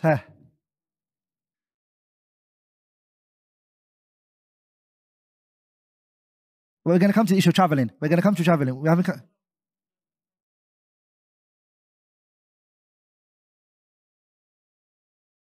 So 24 hours is day. Sorry, 23 hours is day. He has to fast. And if he gets sick, he's allowed to break it. Are we all together? If you have 23 hours of daytime and only 1 hour of night, you have to fast. If you become sick, and you're not able to, Allah is giving you rukhsah. Just because it's hard is not an excuse. Does that make sense? The ruling doesn't change. As long as there's day and night, you have to follow that. If it's 24 hours, it's daytime, we spoke about that. So then in that 1 hour, they have to pray Isha, they have to pray Fajr, they have to pray Maghrib. Huh? And also if they can reach time to pray Taraweeh, they do all in that within that 1 hour. And their qiyam and everything. Okay, let's go to another issue. Someone is scared for his nafs, that the hunger that he's feeling right now, he's worried for himself. He's worried for his physical side. What should he do? He's not sick, but he's really thinking, oh, this is gonna, just after Fajr, he realized, I didn't have suhoor, and I missed Fajr iftar yesterday, and today, I'm already feeling dizzy. But I can go on. What should he do? And he's like, if I carry on like this, I might get knocked out. Yeah?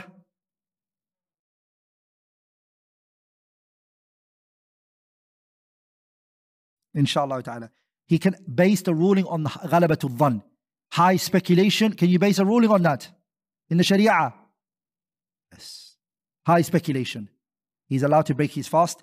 And he will fall under the ayah, وَلَا تُلْقُوا بِأَيْدِيكُمْ إِلَى التَّهْلُكَةِ وَأَحْسِنُوا إِنَّ اللَّهَ يُحِبُّ الْمُحْسِنِينَ.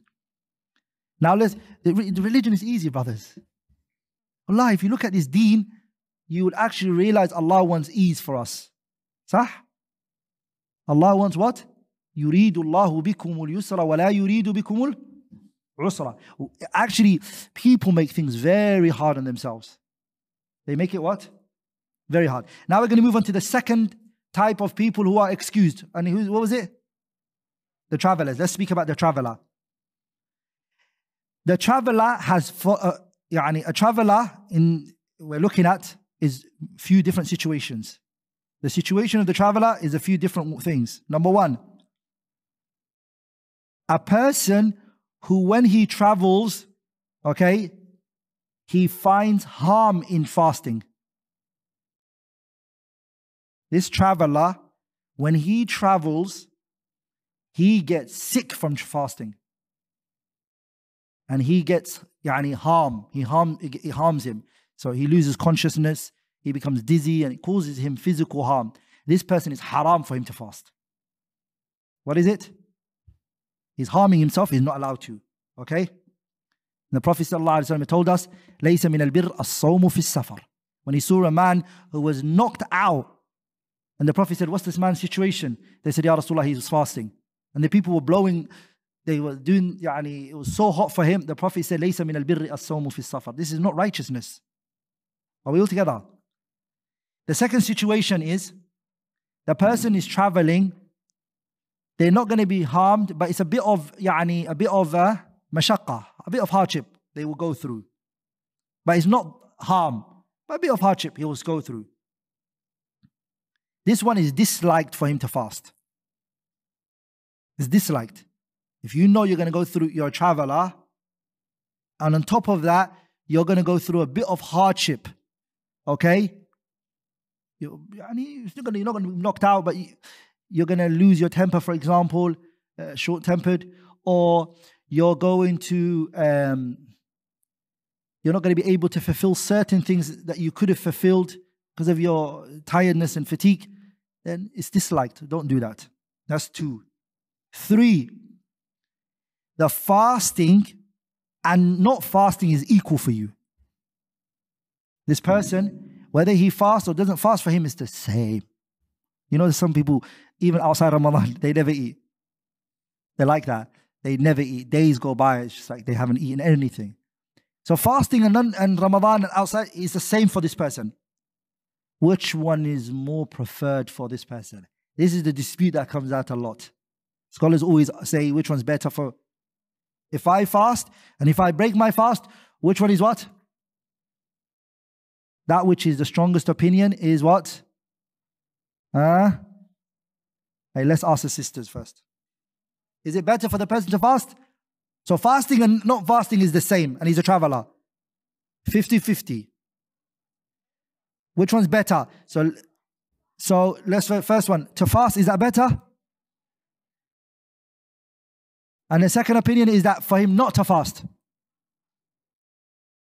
Hey brothers, hey, put your hand up if you believe 50-50, fasting is better. Okay, second one, who believes? No, it's better not to fast.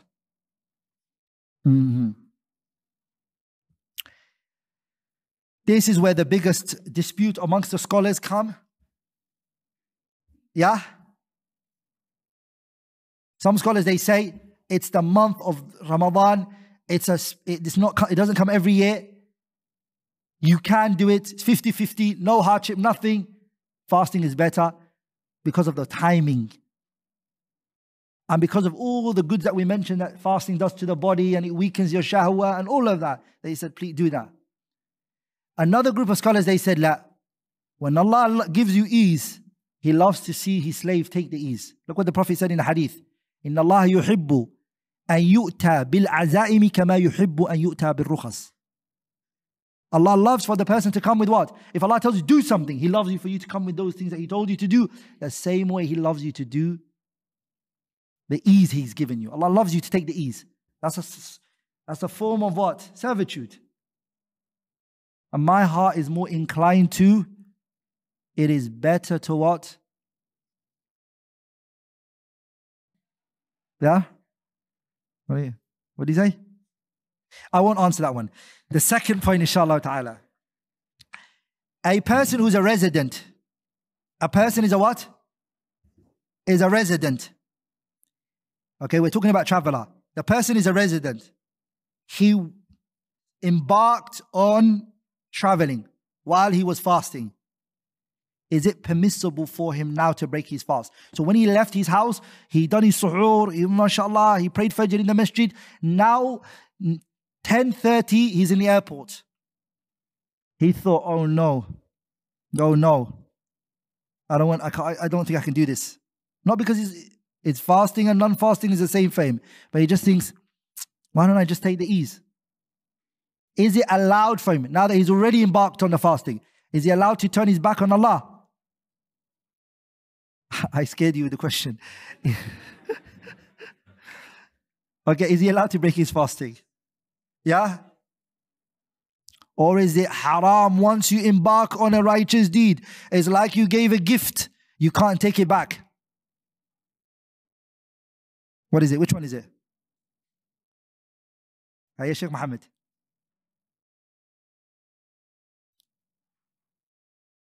So it's allowed, you can break it, but it's better that you don't. That's correct. It is preferred to not break it, but if you do break it, you always had the ease. That was your choice. Okay? Nope. You just have to bring it back after Ramadan. You're a traveler. You always have the choice. Is that the reason why some scholars don't believe that? They believe even the voluntary fasting, like the Hanafiya, they believe the voluntary fasting is only voluntary before you embark on it. Once you embark on it, your option is off the table now. You have to finish it. That's what the Hanaf believe. No, it's your choice. In Ramadan, if you want to travel for pleasure reasons and you're allowed to. Does that make sense? There's nothing wrong with that. This idea where it's Ramadan, be careful, make all your journeys before Ramadan and after Ramadan, is wrong. We're going to come to the ones who are sinners, who sinning, meaning they're traveling for something haram. They're traveling to go to club and haram. Are these let's go to that now. The person who is their travel is haram. So a guy is traveling from Dubai, for example, and he's going to, for example, London, let's say, and he's going there for haram. And it is in Ramadan, and he's fasting. Is he going to be given the rukhsa of breaking the fast? Or is he like criminal? This whole travel of yours it's wrong. Allah does not, He doesn't accept it, nor does He. No, you have to fast, and you can't shorten your prayers, and you can't combine your prayers. Is that what we say to him? Or is he still a traveler? And that the ayah is general. فَمَنْ كَانَ مِنْكُمْ مَرِيضًا أَوْ عَلَى سَفَرٍ. It didn't break down what type of safar. Which view is right? Ayah? Who's thought of these questions before? Who's never thought of these questions? It's like, wow, I'm hearing these questions for the first time in my life. And if you look at the books of fiqh, the scholars asked every possible question. They've hypothetical scenarios that don't even exist. Sometimes they're written in their books. They're called Masail Iftiradiyya. It didn't happen. Hypothetical scenarios that at their time never happened. Guess what? We saw some of these issues now that they answered. So that person is a criminal, and he has no rights to take any of the rukhas of the Sharia. And he's a criminal. No one's going to aid him and support him in what? In that crime that he's trying to commit. So no, you can't shorten the prayers. Okay? He's not allowed to shorten the prayer, that man. He's not allowed to break the fasting. If he does, that's a sin for him. If he combines the prayer, he's sinning by doing that. That's not, he's got that option. Nah. What about if he's half? He's doing half haram stuff. And give us an example. He's going to visit his family, and after he wants to go clubbing. No. The clubbing is in there, so he gets no rukhsah.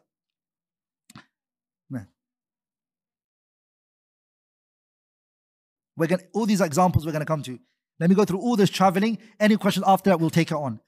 Another question is, a person who is a traveler, when does he break his fast? The person who wants to travel, does he break his fast after he leaves his city?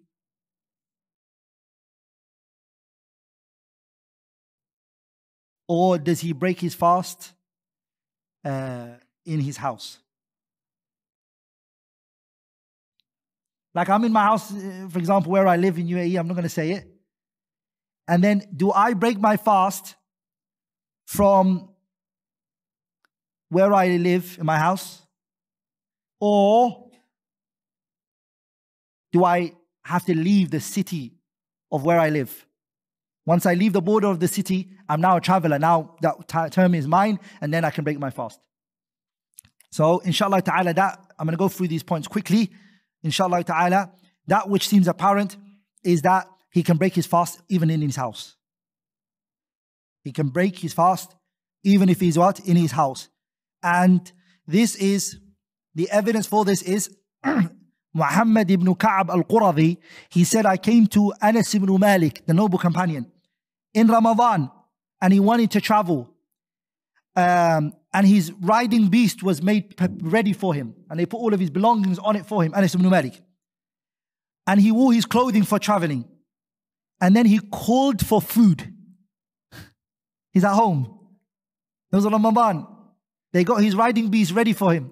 And they put all of his stuff on it. And then he asked for food. He said, I'm about to leave. I'm hungry. Can I have my food? Inshallah.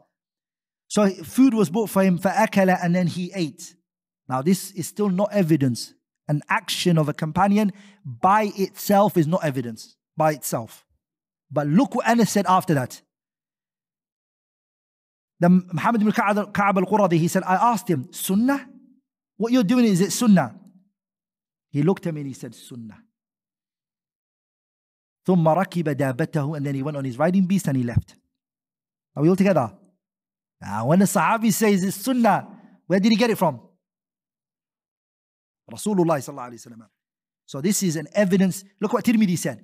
He said, وَقَدْ ذَهَبَ بَعْضُ أَهْلِ الْعِلْمِ إِلَى هَذَا الْحَدِيثِ وقالوا للمسافر أن يفطر في بيته قبل أن يخرج وليس له أن يقصر الصلاة حتى يخرج من جدار المدينة أو القرية وهو قول إسحاق بن إبراهيم الحنظلي. Okay. Tirmidhi, by the way, his book, as a side benefit, don't just read the hadiths.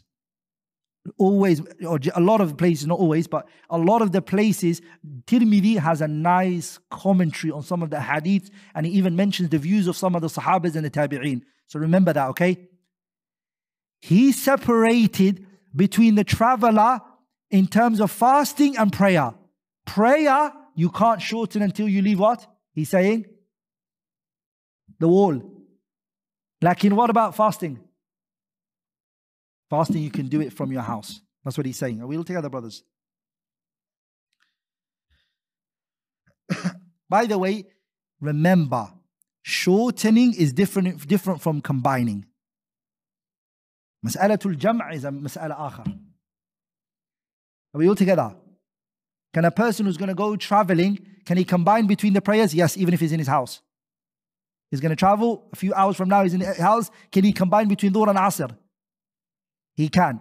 But can he shorten? No. Until he leaves the what? Until he leaves the city. Okay, another point, inshallah ta'ala, mas'ala al-rabi'ah. Another mas'ala, which is, a person came back from a travel and it was still fasting time. He came back from a journey and it's daytime, people are still fasting. But he's not fasting. What should he do? So what I said was, if you're a traveler and you're at home, for example, you're in Dubai and you're going to fly after Asr. That's when your flight time is. What you can do is you can combine between Dhuhr and Asr. But you cannot, at your home, but you cannot shorten it. You can't pray 2 and 2. You pray 4 and 4. Does that make sense? The issue of shortening only applies once you are out of your city. Does that make sense? Good. Now there's another mas'ala, which is, someone came from a journey. They came to their own, you came to Dubai, you landed back where your residency, you're here, you're resident. You came flying from London, for example. You came to Dubai and it was daytime. You landed and it was what? Daytime. The people are fasting and you are what? You're not fasting. Does that make sense? What is upon you? All that's upon you is that you just have to bring back that day. That's it. Nothing more, nothing less. Does that make sense? Another thing is, who is a traveler? Are you there? The term traveler, it goes back to the people's customs. The Sharia never defined the word traveler. It didn't define it in terms of duration and distance. Does that make sense? The Sharia did not determine how long you can be a traveler for, and it didn't mention the distance which constitutes a traveler. There is no evidence for that. Wala distance, wala al-muddah. The distance or the duration, there's no evidence for it. Are we all together, brothers? Am I making sense here? So restricting the traveler to 3 days, there's no evidence for that. Restricting him to any time, say you're a traveler for only those 3 days. After that, you're no longer a traveler, there's no evidence for that. Connecting the term traveler to a distance and saying this from this distance to this distance, you're not a traveler. And after that, you're a traveler. There's also no evidence for that. The term traveler purely goes back to what the people consider traveling. For example, do the people consider traveling to Sharjah, Dubai to Sharjah, do they consider that traveling? No, even though they were going from one city to a? Does that make sense? What about if I travel from Dubai to Abu Dhabi? Do the people consider that traveling? Yeah, generally speaking, we consider that traveling. But guess what? it could happen, yeah, that I could get to Abu Dhabi faster than a person who's in Dubai from one destination to another destination in Dubai. Does that make sense? Let's say, what's the furthest in Dubai? Jabal Ali? Further than that? What was it? Yeah? Let's say Qusais is one side. Yeah? Dubai, Qusais. And let's go the furthest. How far can we go here? Jabal Ali. Anything after that? Jabal Ali and Qusais, how long is the distance? 1 hour and a half. From 1 hour and a half, no? If you're following the law, of course it's 1 hour and a half. Unless you're doing something else. Yeah? So it's from the Qusais to Jabal Ali is like 1 hour and a half, صح? No? تقريبا. Okay. What about from Qusais to Abu Dhabi? Okay, what about Jabal Ali to Abu Dhabi?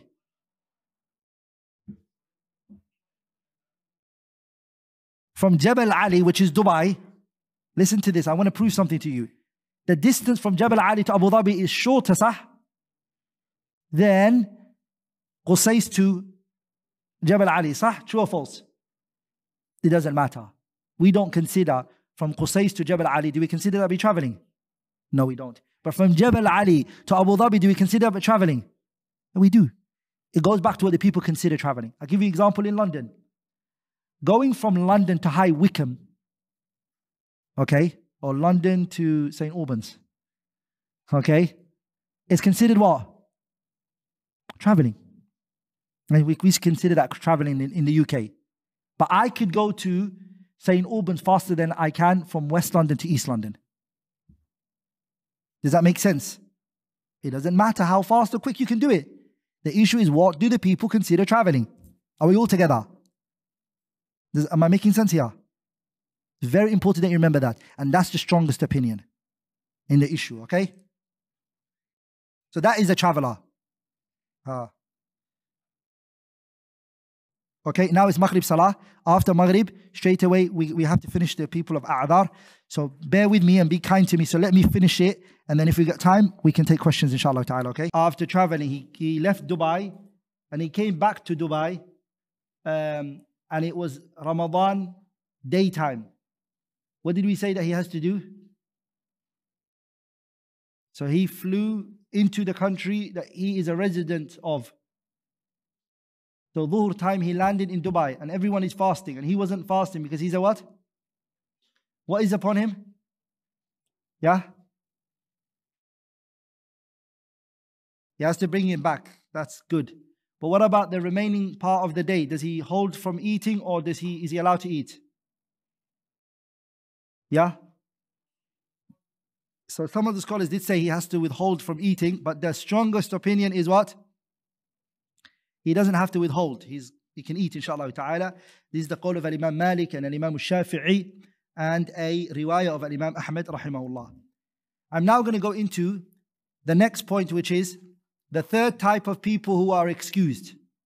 And that is the women who are on their menstruation or postnatal bleeding. Okay? And if a woman is on a postnatal bleeding or on her menstruation, the difference between this one, the third one I'm going to mention here, and the previous two is that the previous two, if he wanted, he can fast. As long as it's not going to harm him. Does that make sense? So if a traveler says, I want to fast, he can fast. Or if the traveler says, a sick person who says, you know what, it's going to cause me a bit of hardship, but I want to fast.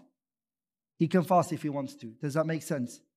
Like in the woman who's on her postnatal bleeding or on her menstruation, it is haram for her to what? It's haram for her to fast, and it's a sin, and she's disobeying Allah if she fasts. Does that make sense? She's not allowed to. Okay? So there's a few points I want to mention, inshallah ta'ala. A woman purifies herself from her menstruation before Fajr. 1 minute before Fajr. She cleans herself. And then Fajr enters with, let me 1 minute before, a few minutes, let's not say 1 minute, But let's say a few minutes or an hour before Fajr, the woman's menstruation stops. Okay? Her menstruation stops. And then Fajr entered and she hasn't cleaned herself. What does she do in this situation? Yeah? She what? Does she fast? Yes, she has to fast. And her fasting is correct even though she hasn't what? Even though she hasn't cleansed herself yet. What about if a woman, Dhuhr time, her menstruation stopped? What does she do in this situation? Should she praise Dhuhr? What about her fasting? Huh? Does she withhold from eating? So, she can eat. There's nothing wrong upon her. Does that make sense? Number 3. Is a woman allowed to take medication to stop the menstruation for the month of Ramadan? Is she allowed to take it? A sister says, you know what, I want to fast with the people, I want to benefit from it, can she take it? She's allowed to as long as the medication doesn't cause her any harm. If it's going to cause her harm and the doctors, they say is going to cause you harm, there are side effects that are there, and there are side effects that is not allowed for her. Does that make sense? If a sister is taking medication to stop the menstruation in order to fast with the believers, she can. But as long as it doesn't have any side effects or harm. Does it have side effects? Yeah? Generally, every medication has what? So I don't know, maybe side effects wouldn't be the right word, but as long as it doesn't have like permanent illness or things like that, it might cause her. Now I'm going to move on to the woman who is pregnant or the one that's breastfeeding. Before I move on, sisters, do you have any questions related to menstruation?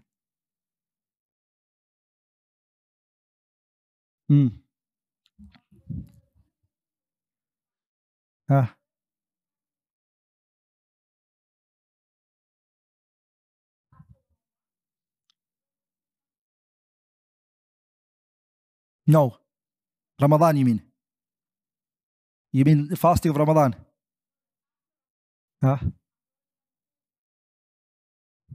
Yeah. No, that is a debt on you. So even 10 years later, you still have to pay it back. Is that the question? Before the next Ramadan comes. Yeah, before next Ramadan comes. Aisha radiallahu anha, she used to delay it to Shawwal. Our mother Aisha used to delay it to when? No, not Shawwal, sorry, Sha'ban. Sorry, Sha'ban. This month that we're in, our mother Aisha used to pay back all the fasting that she had to do. So that when Ramadan came, she would what? So until next year's Sha'ban, inshallah ta'ala. Any other questions from the sister side? Or even the brothers, if you have any questions regarding this issue. Okay, the next point, inshallah ta'ala, is the pregnant woman or the one that's breastfeeding. Now pay attention, this one's a bit tricky. The woman who is breastfeeding or pregnant, okay, they take the same ruling, so we stick them together. It's 3 situations. Pay attention to this one's tricky. The woman who's breastfeeding or pregnant, it's 3 situations. Number 1, she's scared for herself. We're talking about the woman who's breastfeeding or the one that's what? Pregnant. She's worried for her well-being, her health. That's the first situation. Because this child's taking her milk, she believes that she's going to get sick. Or the pregnancy and fasting is going to make her sick. The mother we're talking about here. The second one is the mother fears for... No, if she's fears for herself, she's always going to fear for the child, right? Because the mother's whatever affects her is going to affect the child. So she's pregnant and she affects her, this is going to affect the child. So the first one is that she fears for herself and the child. That's one. The second situation is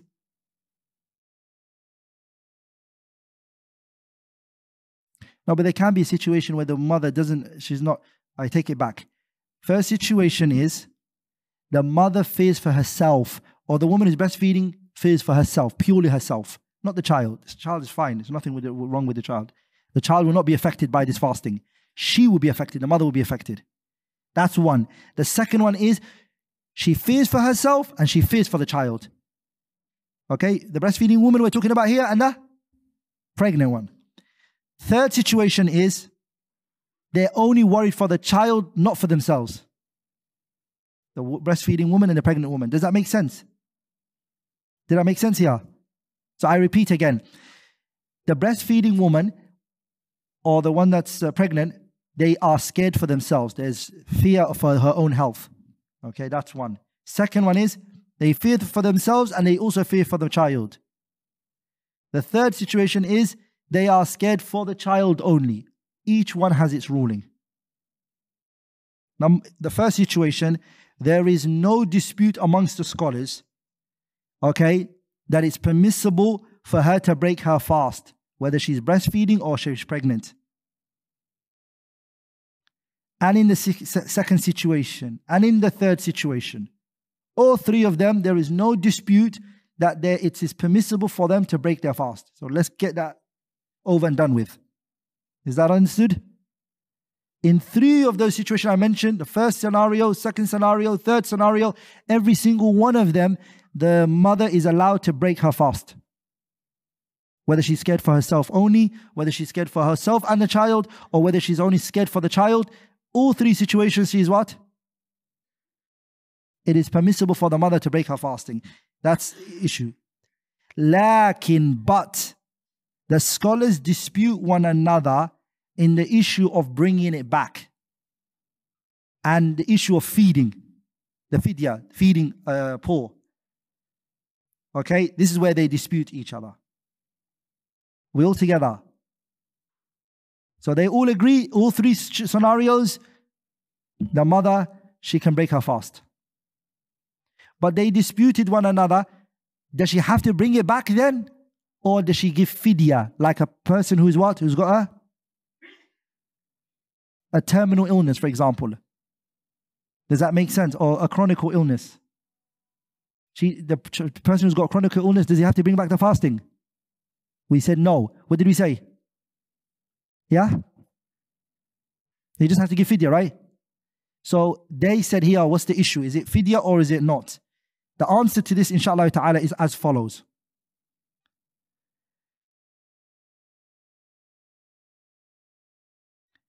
The strongest opinion is the view taken by Ishaq ibn Rahuya. And it's also the view of Ibn Umar and Ibn Abbas radiallahu anhuma and Sa'id ibn Jubayr and others, which is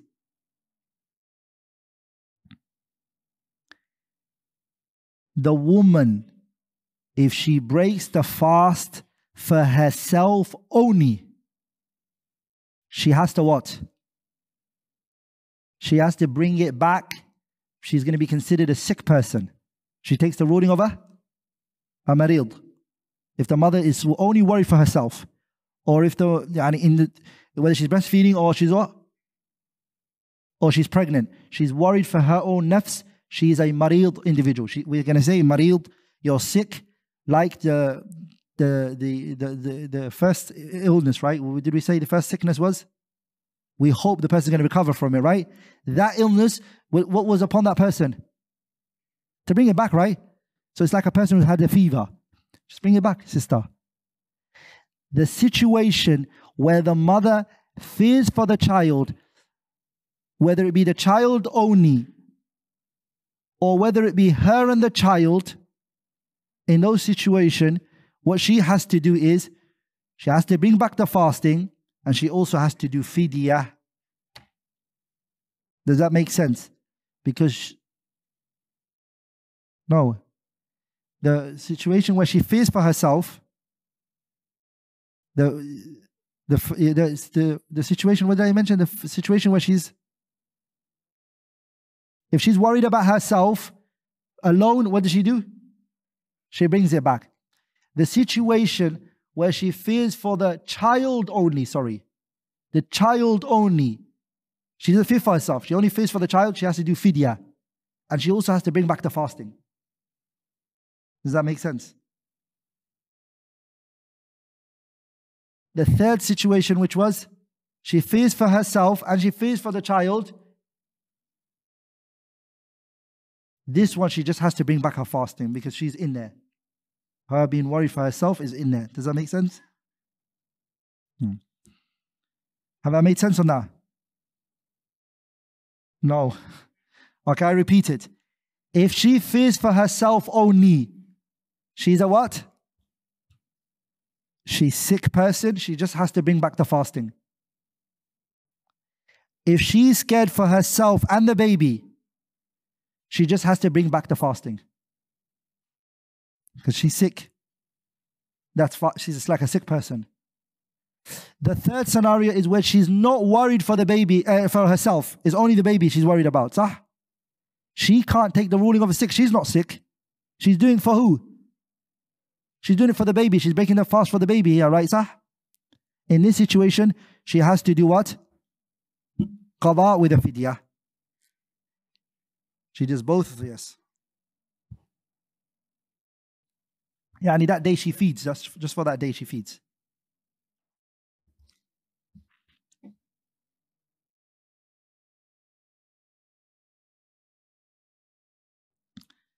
Like in Abdullah ibn Abbas and others, they said she doesn't bring back the fasting. There's a khilaf, but let's be on the safe side, inshallah. Last point, inshallah, the last one. We're going to conclude with the last one, inshallah ta'ala, and then we take some questions. Which is the person who is al-mughma alayh. Brothers, we're going to go into the person who's what? Al-mughma alayhi.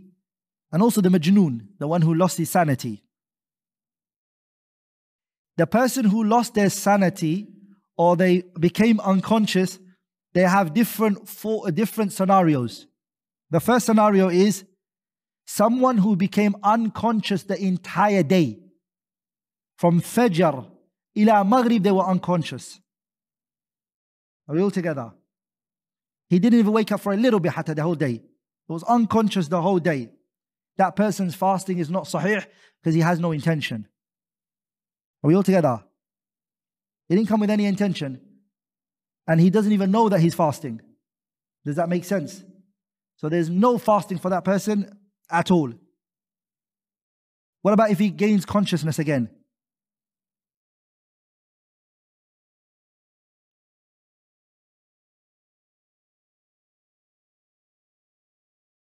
Yeah? That which seems apparent is that he doesn't even have to bring back Ramadan because the pen was lifted from him. He takes the ruling of a majnoon. Okay? Does that make sense? But what about if he wakes up a bit of the day? He takes the ruling of the one who's sleeping. Does that make sense? If he wakes up for any time within that time, the daytime, he's going to be put into the category of the one who slept. Okay? That's fine. He carries on his fasting and it's not upon him to bring it back. Does that make sense? But if the entire day he was unconscious, he takes the ruling of the majnoon. The person who's what? Who insanity. A majnoon is the pen lifted from him. Yeah? Is the pen lifted from the majnoon? If a majnoon gains back his consciousness, do we tell him bring back Ramadan? Ramadan was never obligatory on him at all. Does that make sense? A person who was insane regains sanity after 5 years. They regain sanity. Do we say to them, the 5 years you were out, bring back Ramadan? No, we don't. The mughma alayhi, the entire day he was out, he takes the ruling of the majnoon. Does that make sense? Yeah, the next day he has to keep it as well. Yeah, because he's now going back to his conscious. But that day so this is what the scholars they call it al-junun al-muba'ad. They call it the insane whose insanity is broken.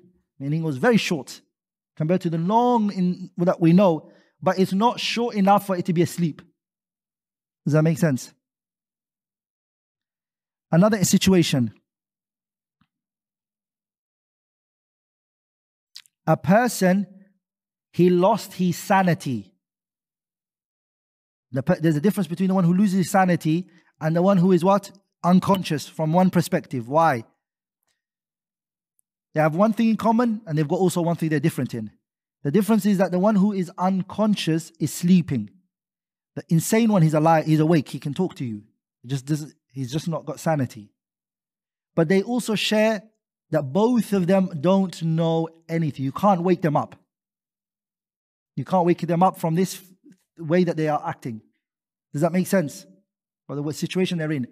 So they have something in common, that both of them, their mind is not there. Does that make sense? But they also have a similarity, a difference, which is what? One is awake and one is. So from this perspective, a person became insane for part of the day. Half of the day, he was insane. Does that make sense? What's the ruling regarding his fasting? Yeah?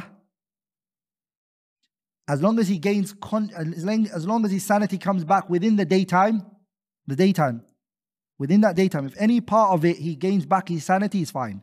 Does that make sense? The last and final situation of the mughma alayhi is if a person sleeps the whole entire day. He sleeps. Does he take the ruling of the person who's unconscious? From Fajr, the brother slept from Fajr ila Maghrib. The side in which he slept on, he woke up from that side. Does he take the ruling of the mughma alayhi or not? Yeah? There's some brothers, you think they're unconscious when they sleep. No? Yes? Who's a heavy sleeper? Put your hand up. No one can see you from the female side. Don't worry. Put your hand up if you're a heavy sleeper, that if you sleep, Allahumma barik, you go deep into sleep. I put your hand up if you're a very light sleeper. I wouldn't say light, but I know what's happening. You can't rob my house. Put your hand up if you're a light sleeper.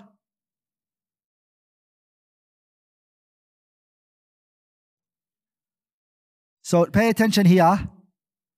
The person who sleeps the whole entire day is not considered an unconscious person, because you can wake him up. Even if there's a bit of effort, you can wake him up and his aql hasn't gone. His aql hasn't gone, he's just in a deep sleep. So he won't take the ruling of al-mughma alayhi, and that's the strongest opinion. Wallahu a'la wa a'lam. And anyone have any questions? Ya Habibi. Yeah?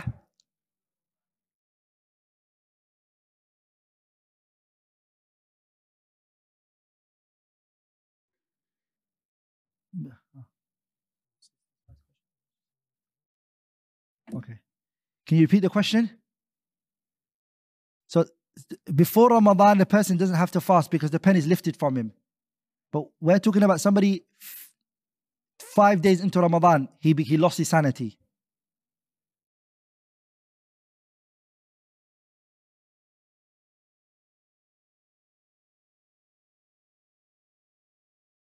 No. It's like the person who came to the city as a traveler and he was not fasting, and the people of the city is fasting. Same ruling. Any other question from the brothers? Ahmed. Sisters, inshallah ta'ala, if we can listen to the questions and then you guys can ask questions, inshallah, please. Yeah?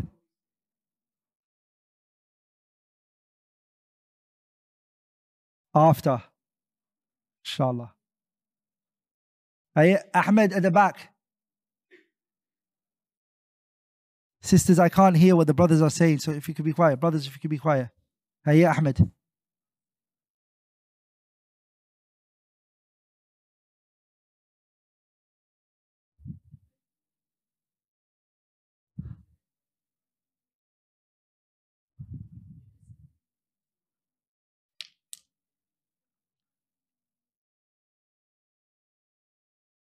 For the month of Ramadan.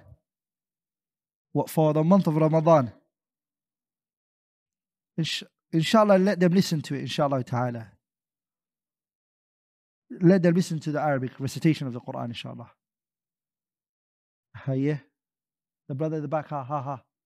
Yes.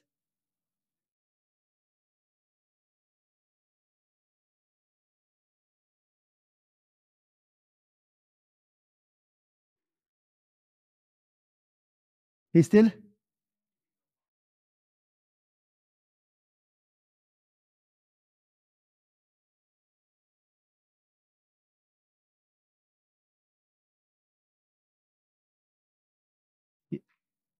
No, it's not wajib, of course, and it's not good for him to fast as well. Yeah, he shouldn't fast. Yeah? Yeah, he's got the rukhsa of fidya. He's a diabetic, so his illness is an illness where يعني لا يزول, it doesn't go.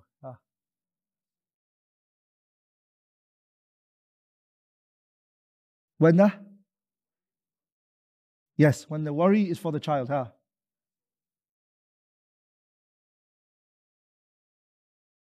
That's a very heavy dispute. Whether the fidya, that definitely she has to give it. But does she also have to bring it or not? There's a back and forth on that. There's a big difference on this one. So inshallah ta'ala, whichever you guys feel easiest, sisters, inshallah ta'ala, there's no issue in inshallah. Yeah.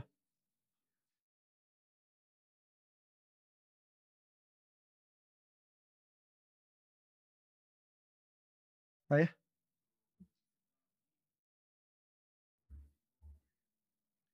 So the question is, if it's Ramadan and it's iftar time and food is served, should you eat the food and then go to salah?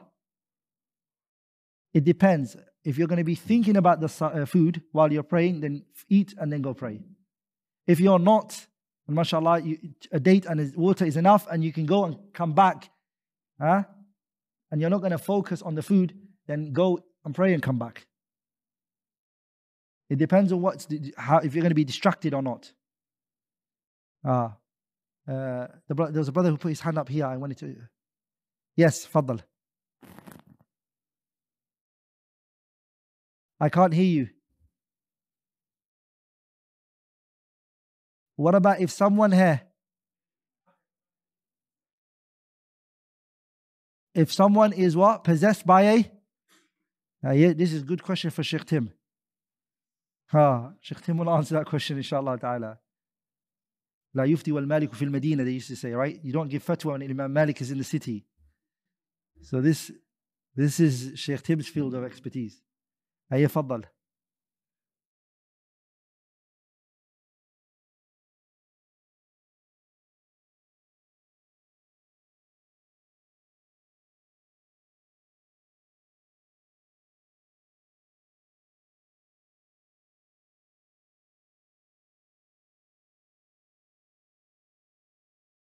She has to do it every day.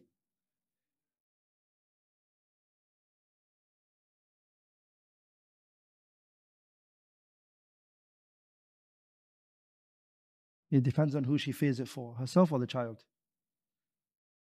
Habibi. Let me take some questions from the sisters. I might get in trouble. Let me take some questions from the sisters and I'll come back to the brothers. Hiya, sisters. By the way, somebody left their watch here. I think it's from the brothers. Who is it? Oh, it's from the sisters' side. I think someone from the sisters left their watch. Yeah. Sisters, someone from the sisters, if you guys have any questions.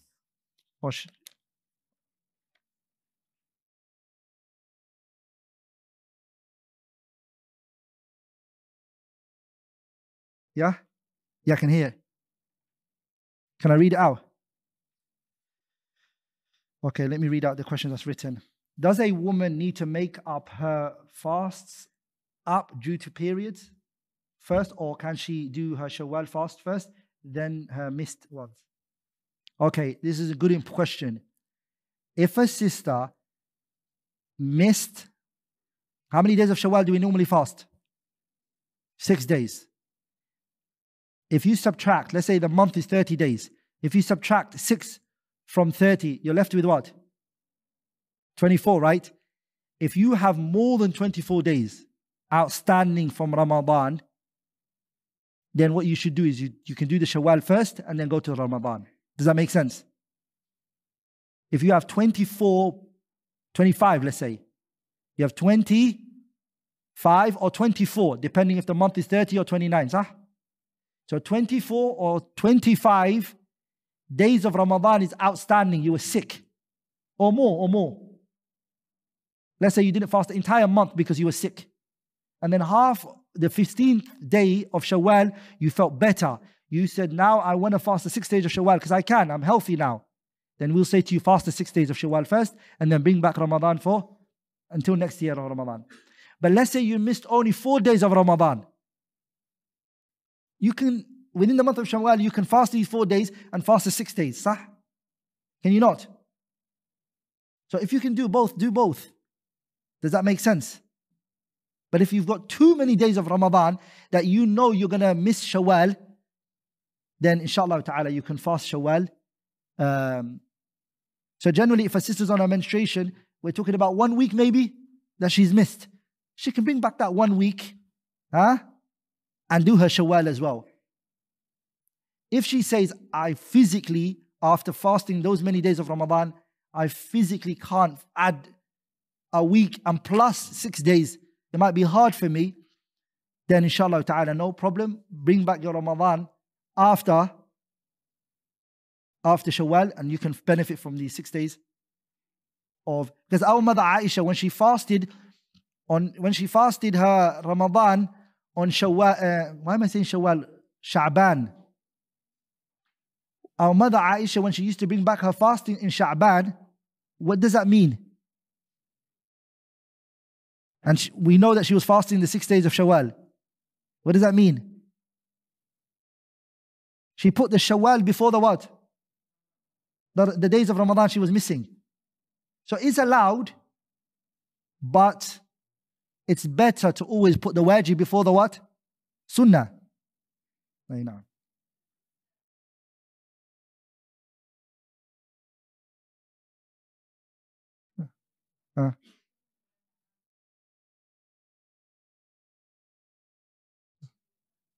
Very good question. This applies to brothers as well. Let's say a brother or a sister, they started to take the religion very serious later in their life, and they know they've missed so many Ramadans that they haven't fasted. What should they do? They should fast every Mondays and Thursdays for as long as they live, inshallah. They should try to fast every Mondays and Thursday, hoping inshallah ta'ala that would wipe it off. And the 3 days of what? It doesn't have to be Mondays and Thursdays, by the way. Just do a lot of voluntary what? Fasting. Yeah, they can. Just give as much as Allah subhanahu wa ta'ala gives you. There's nothing that can be said. You just have to intend. By the way, Allah's mercy is greater than our sins, right? So Allah is merciful, but on your side, you should just try your best, inshallah ta'ala. Fattaqullaha mastata'tum. Fear Allah as much as you can. Yeah?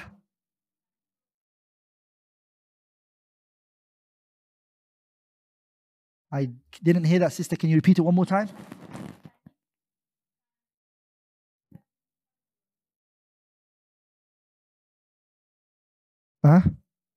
Yes? Same thing with be correct, yes. So if a sister or a brother has missed so many salahs in his life, okay, and he's now taken the deen serious, well, he's like, you know what, maybe 10 years of my life I never prayed. What do? The sunnah before Fajr and the one after Dhuhr and before Dhuhr and the one after Maghrib and the one after Isha and the night prayer. Pray as much voluntary prayers as you can possibly think of, hoping inshallah it overcompensates inshallah ta'ala for the missed prayers. Does that make sense? Or that it compensates for the missed prayers. Does that make sense? Because what does the hadith say? أَوَّلُ مَا يُحَاسَبُ بِالْعَبْدِ يَوْمَ الْقِيَامَةِ الصَّلَاةِ. The first thing that we're going to be accounted for the day of judgment is what? Our prayer. فإن صلحت صلح سائر عمله وإن فسدت فسد سائر عمله. If your salah is corrupt, يعني your other actions are going to be corrupt. And if your salah is good, your other actions are going to be good. The narration says, فإن نقصت صلاته. If your salah is short, it will be said, هل له من تطوع. Does a person have any voluntary acts? صح? That's what the narration says. And if he has any voluntary act, Allah will use that voluntary prayers to what? By the way, this issue of praying sunnah is not only for the one who missed prayers. Even the one who knows he prayed, your salah might be deficient. Does that make sense? You might have not prayed properly. Sunnah is always to have it as backup. It's very important to have those sunnah as backup. So when a salah is missing, 10 other salahs, mashallah, is there for you. Does that make sense? You do not want to fall short the day of judgment. May Allah protect us.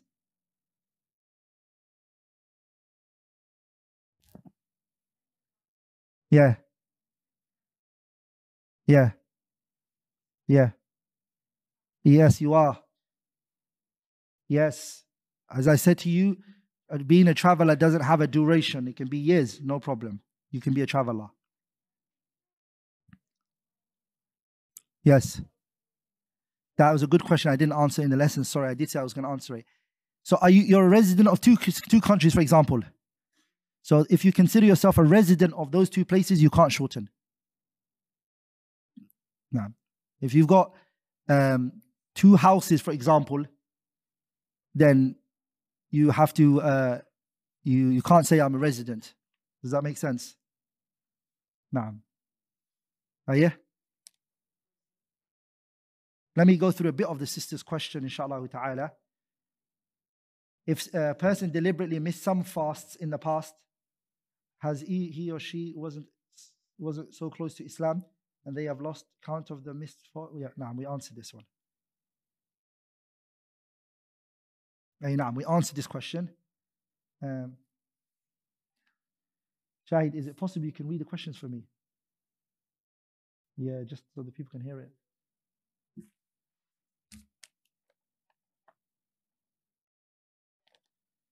So this question came first, and this second, and then third this one, and then fourth this one. Just take it quickly, I'll answer it.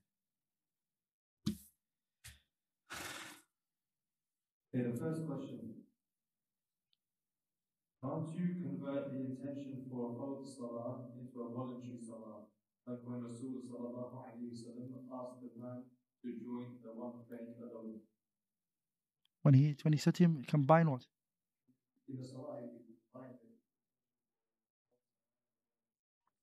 The fasting you can't.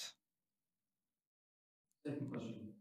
If I am holding my plate in my hands, can I finish everything in the plate or the bowl?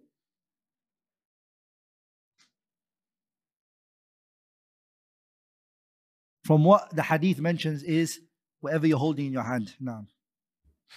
Third question. What about if you see someone sleeping at the time of the prayer, especially the congregational prayer for a man?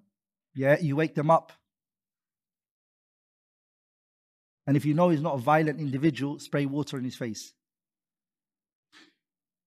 What about a person who uses substances like drugs and alcohol but gains consciousness during any part of the day? Do they fast or not?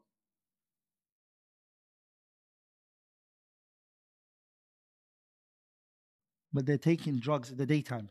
Maybe they took it before.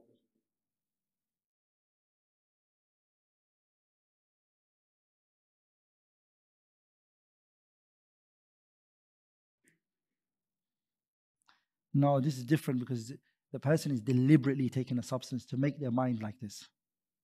And we spoke about somebody who it's outside their control. I'll look into it. And the same person last question. If they consume alcohol at night and are conscious during and after suhoor, have a hangover, do they fast?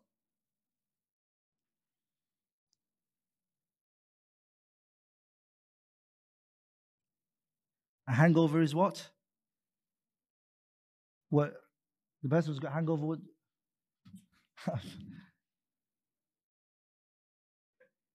Don't be scared. If you know it, just tell me. No problem. I need to understand it properly. I just know it as somebody who's vomiting. But is there more to hangover other than vomiting?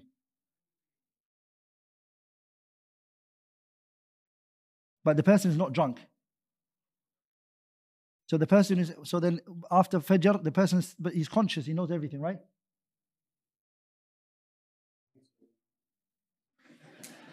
So after Dhuhr, if he knows and he's conscious, there's no question here.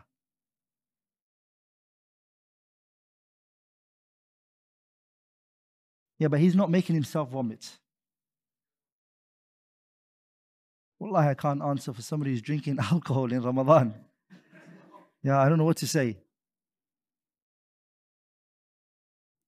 A person came to Abu Hanifa rahimahullah and he said, Imam Abu Hanifa, what's the reward of if you do one good deed, well, how much is it? Yani, one righteous deed, how much is it? It's 10, right? It's multiplied by 10. And it can be increased more than that, right?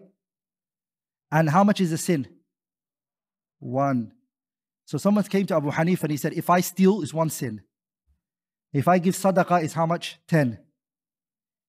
So the money I stole, if I give it, subtract the 1 sin from it, how much am I left with? I'm left with 9. Do you get it? Is that a good question? And Imam Abu Hanifa was very smart. He said, who said that your 10 was accepted in the first place? Sah? You stole the money. So some questions are the base of the question is what?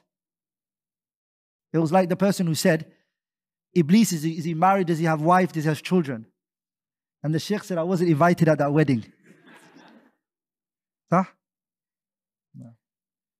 So the base of the question, you're drinking alcohol in Ramadan, so we have to accept that and say, okay, that's fine. But then what happened after that? And then we shouldn't accept the fact that the person is what? Is drinking alcohol in the first place. Shouldn't be drinking alcohol. No. Some people commute to Abu Dhabi every day and they don't consider it to be travel. How do you reconcile this with what was mentioned? The person individually can't determine what is traveling. Does that make sense? The issue of what is traveling is determined, as I said to you, by the custom of the people. It's not individuals. The custom of the people. You ask the people, if they say it's traveling, it's traveling. But if you think I do this every day, I'm fine with this, then mashallah, you can pray your salah normal, but shara'an you have rukhsa. No. Oh, yeah? Is there a situation whereby the pregnant/breastfeeding woman only pays fidya? Yeah, the last situation we mentioned, where we said that she has to bring it back and also give the fidya. Some of the scholars, they said she doesn't have to bring it back, she'd only have to give fidya. And if she's scared for her child. No. A revert who was not able to fast because the person stayed with his non-Muslim family and he was not independent enough to migrate. What should he do later? Should he finish up those fasts? Yeah, bring back those fasts, inshallah ta'ala. Can we pray Salat al-Tarawih and Qiyam al-Layl both on one day? Somebody told me you should only pray one of them a day. No, pray every salah that's prayed, even if it's 100 rak'ah. Ramadan, pray as much as you can. Don't limit yourself. Hey, last question. Hey, last 2 questions. Hey, fadal. Yeah? Hey?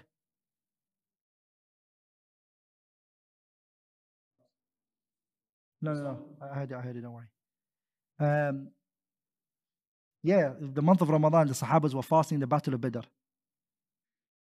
The Battle of Badr was what month? When the Sahabas were fasting. Last question.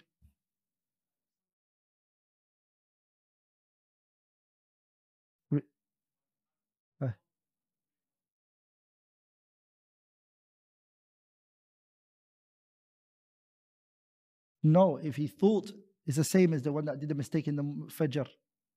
So all he has to do is, the minute he finds out that he missed it, he's just going to be a person who's mukhti. That's it, he did a mistake. But what he has to do is withhold for what's left. No, his fasting is not broken. رَبَّنَا لَا تُؤَاخِذْنَا إِن نَسِينَا أَوْ أخْطَأْنَا. And then the hadith Sahih Muslim says, قَدْ فَعَلْتُ, I did that. Okay, we've got 1 more minute for salah here. Don't fast on a Friday by itself unless you fast another day with it. No, you're not allowed to, it's haram. I just wanted to say, Barakallahu feekum. May Allah bless you all. Was my seminar, was it clear? Honestly, was I going off track? Was it understandable? Are you guys sure? Or just saying as you're said? Jazakumullahu khairan wa barakallahu feekum. I hoped I broke it down in a way for you guys to understand. Sometimes I talk to myself when I teach, but I hope it was for you guys a Ramadan and you learned ahkam and rulings, do's and don'ts. And inshallah, keep me in your dua and forgive me for any shortcomings. Anything I said that was wrong or incorrect is from me and shaitan, and Allah and His Messenger are both free from it. Subhanakallahumma wa bihamdik, ashhadu an la ilaha illa anta, astaghfiruka wa atubu ilayk.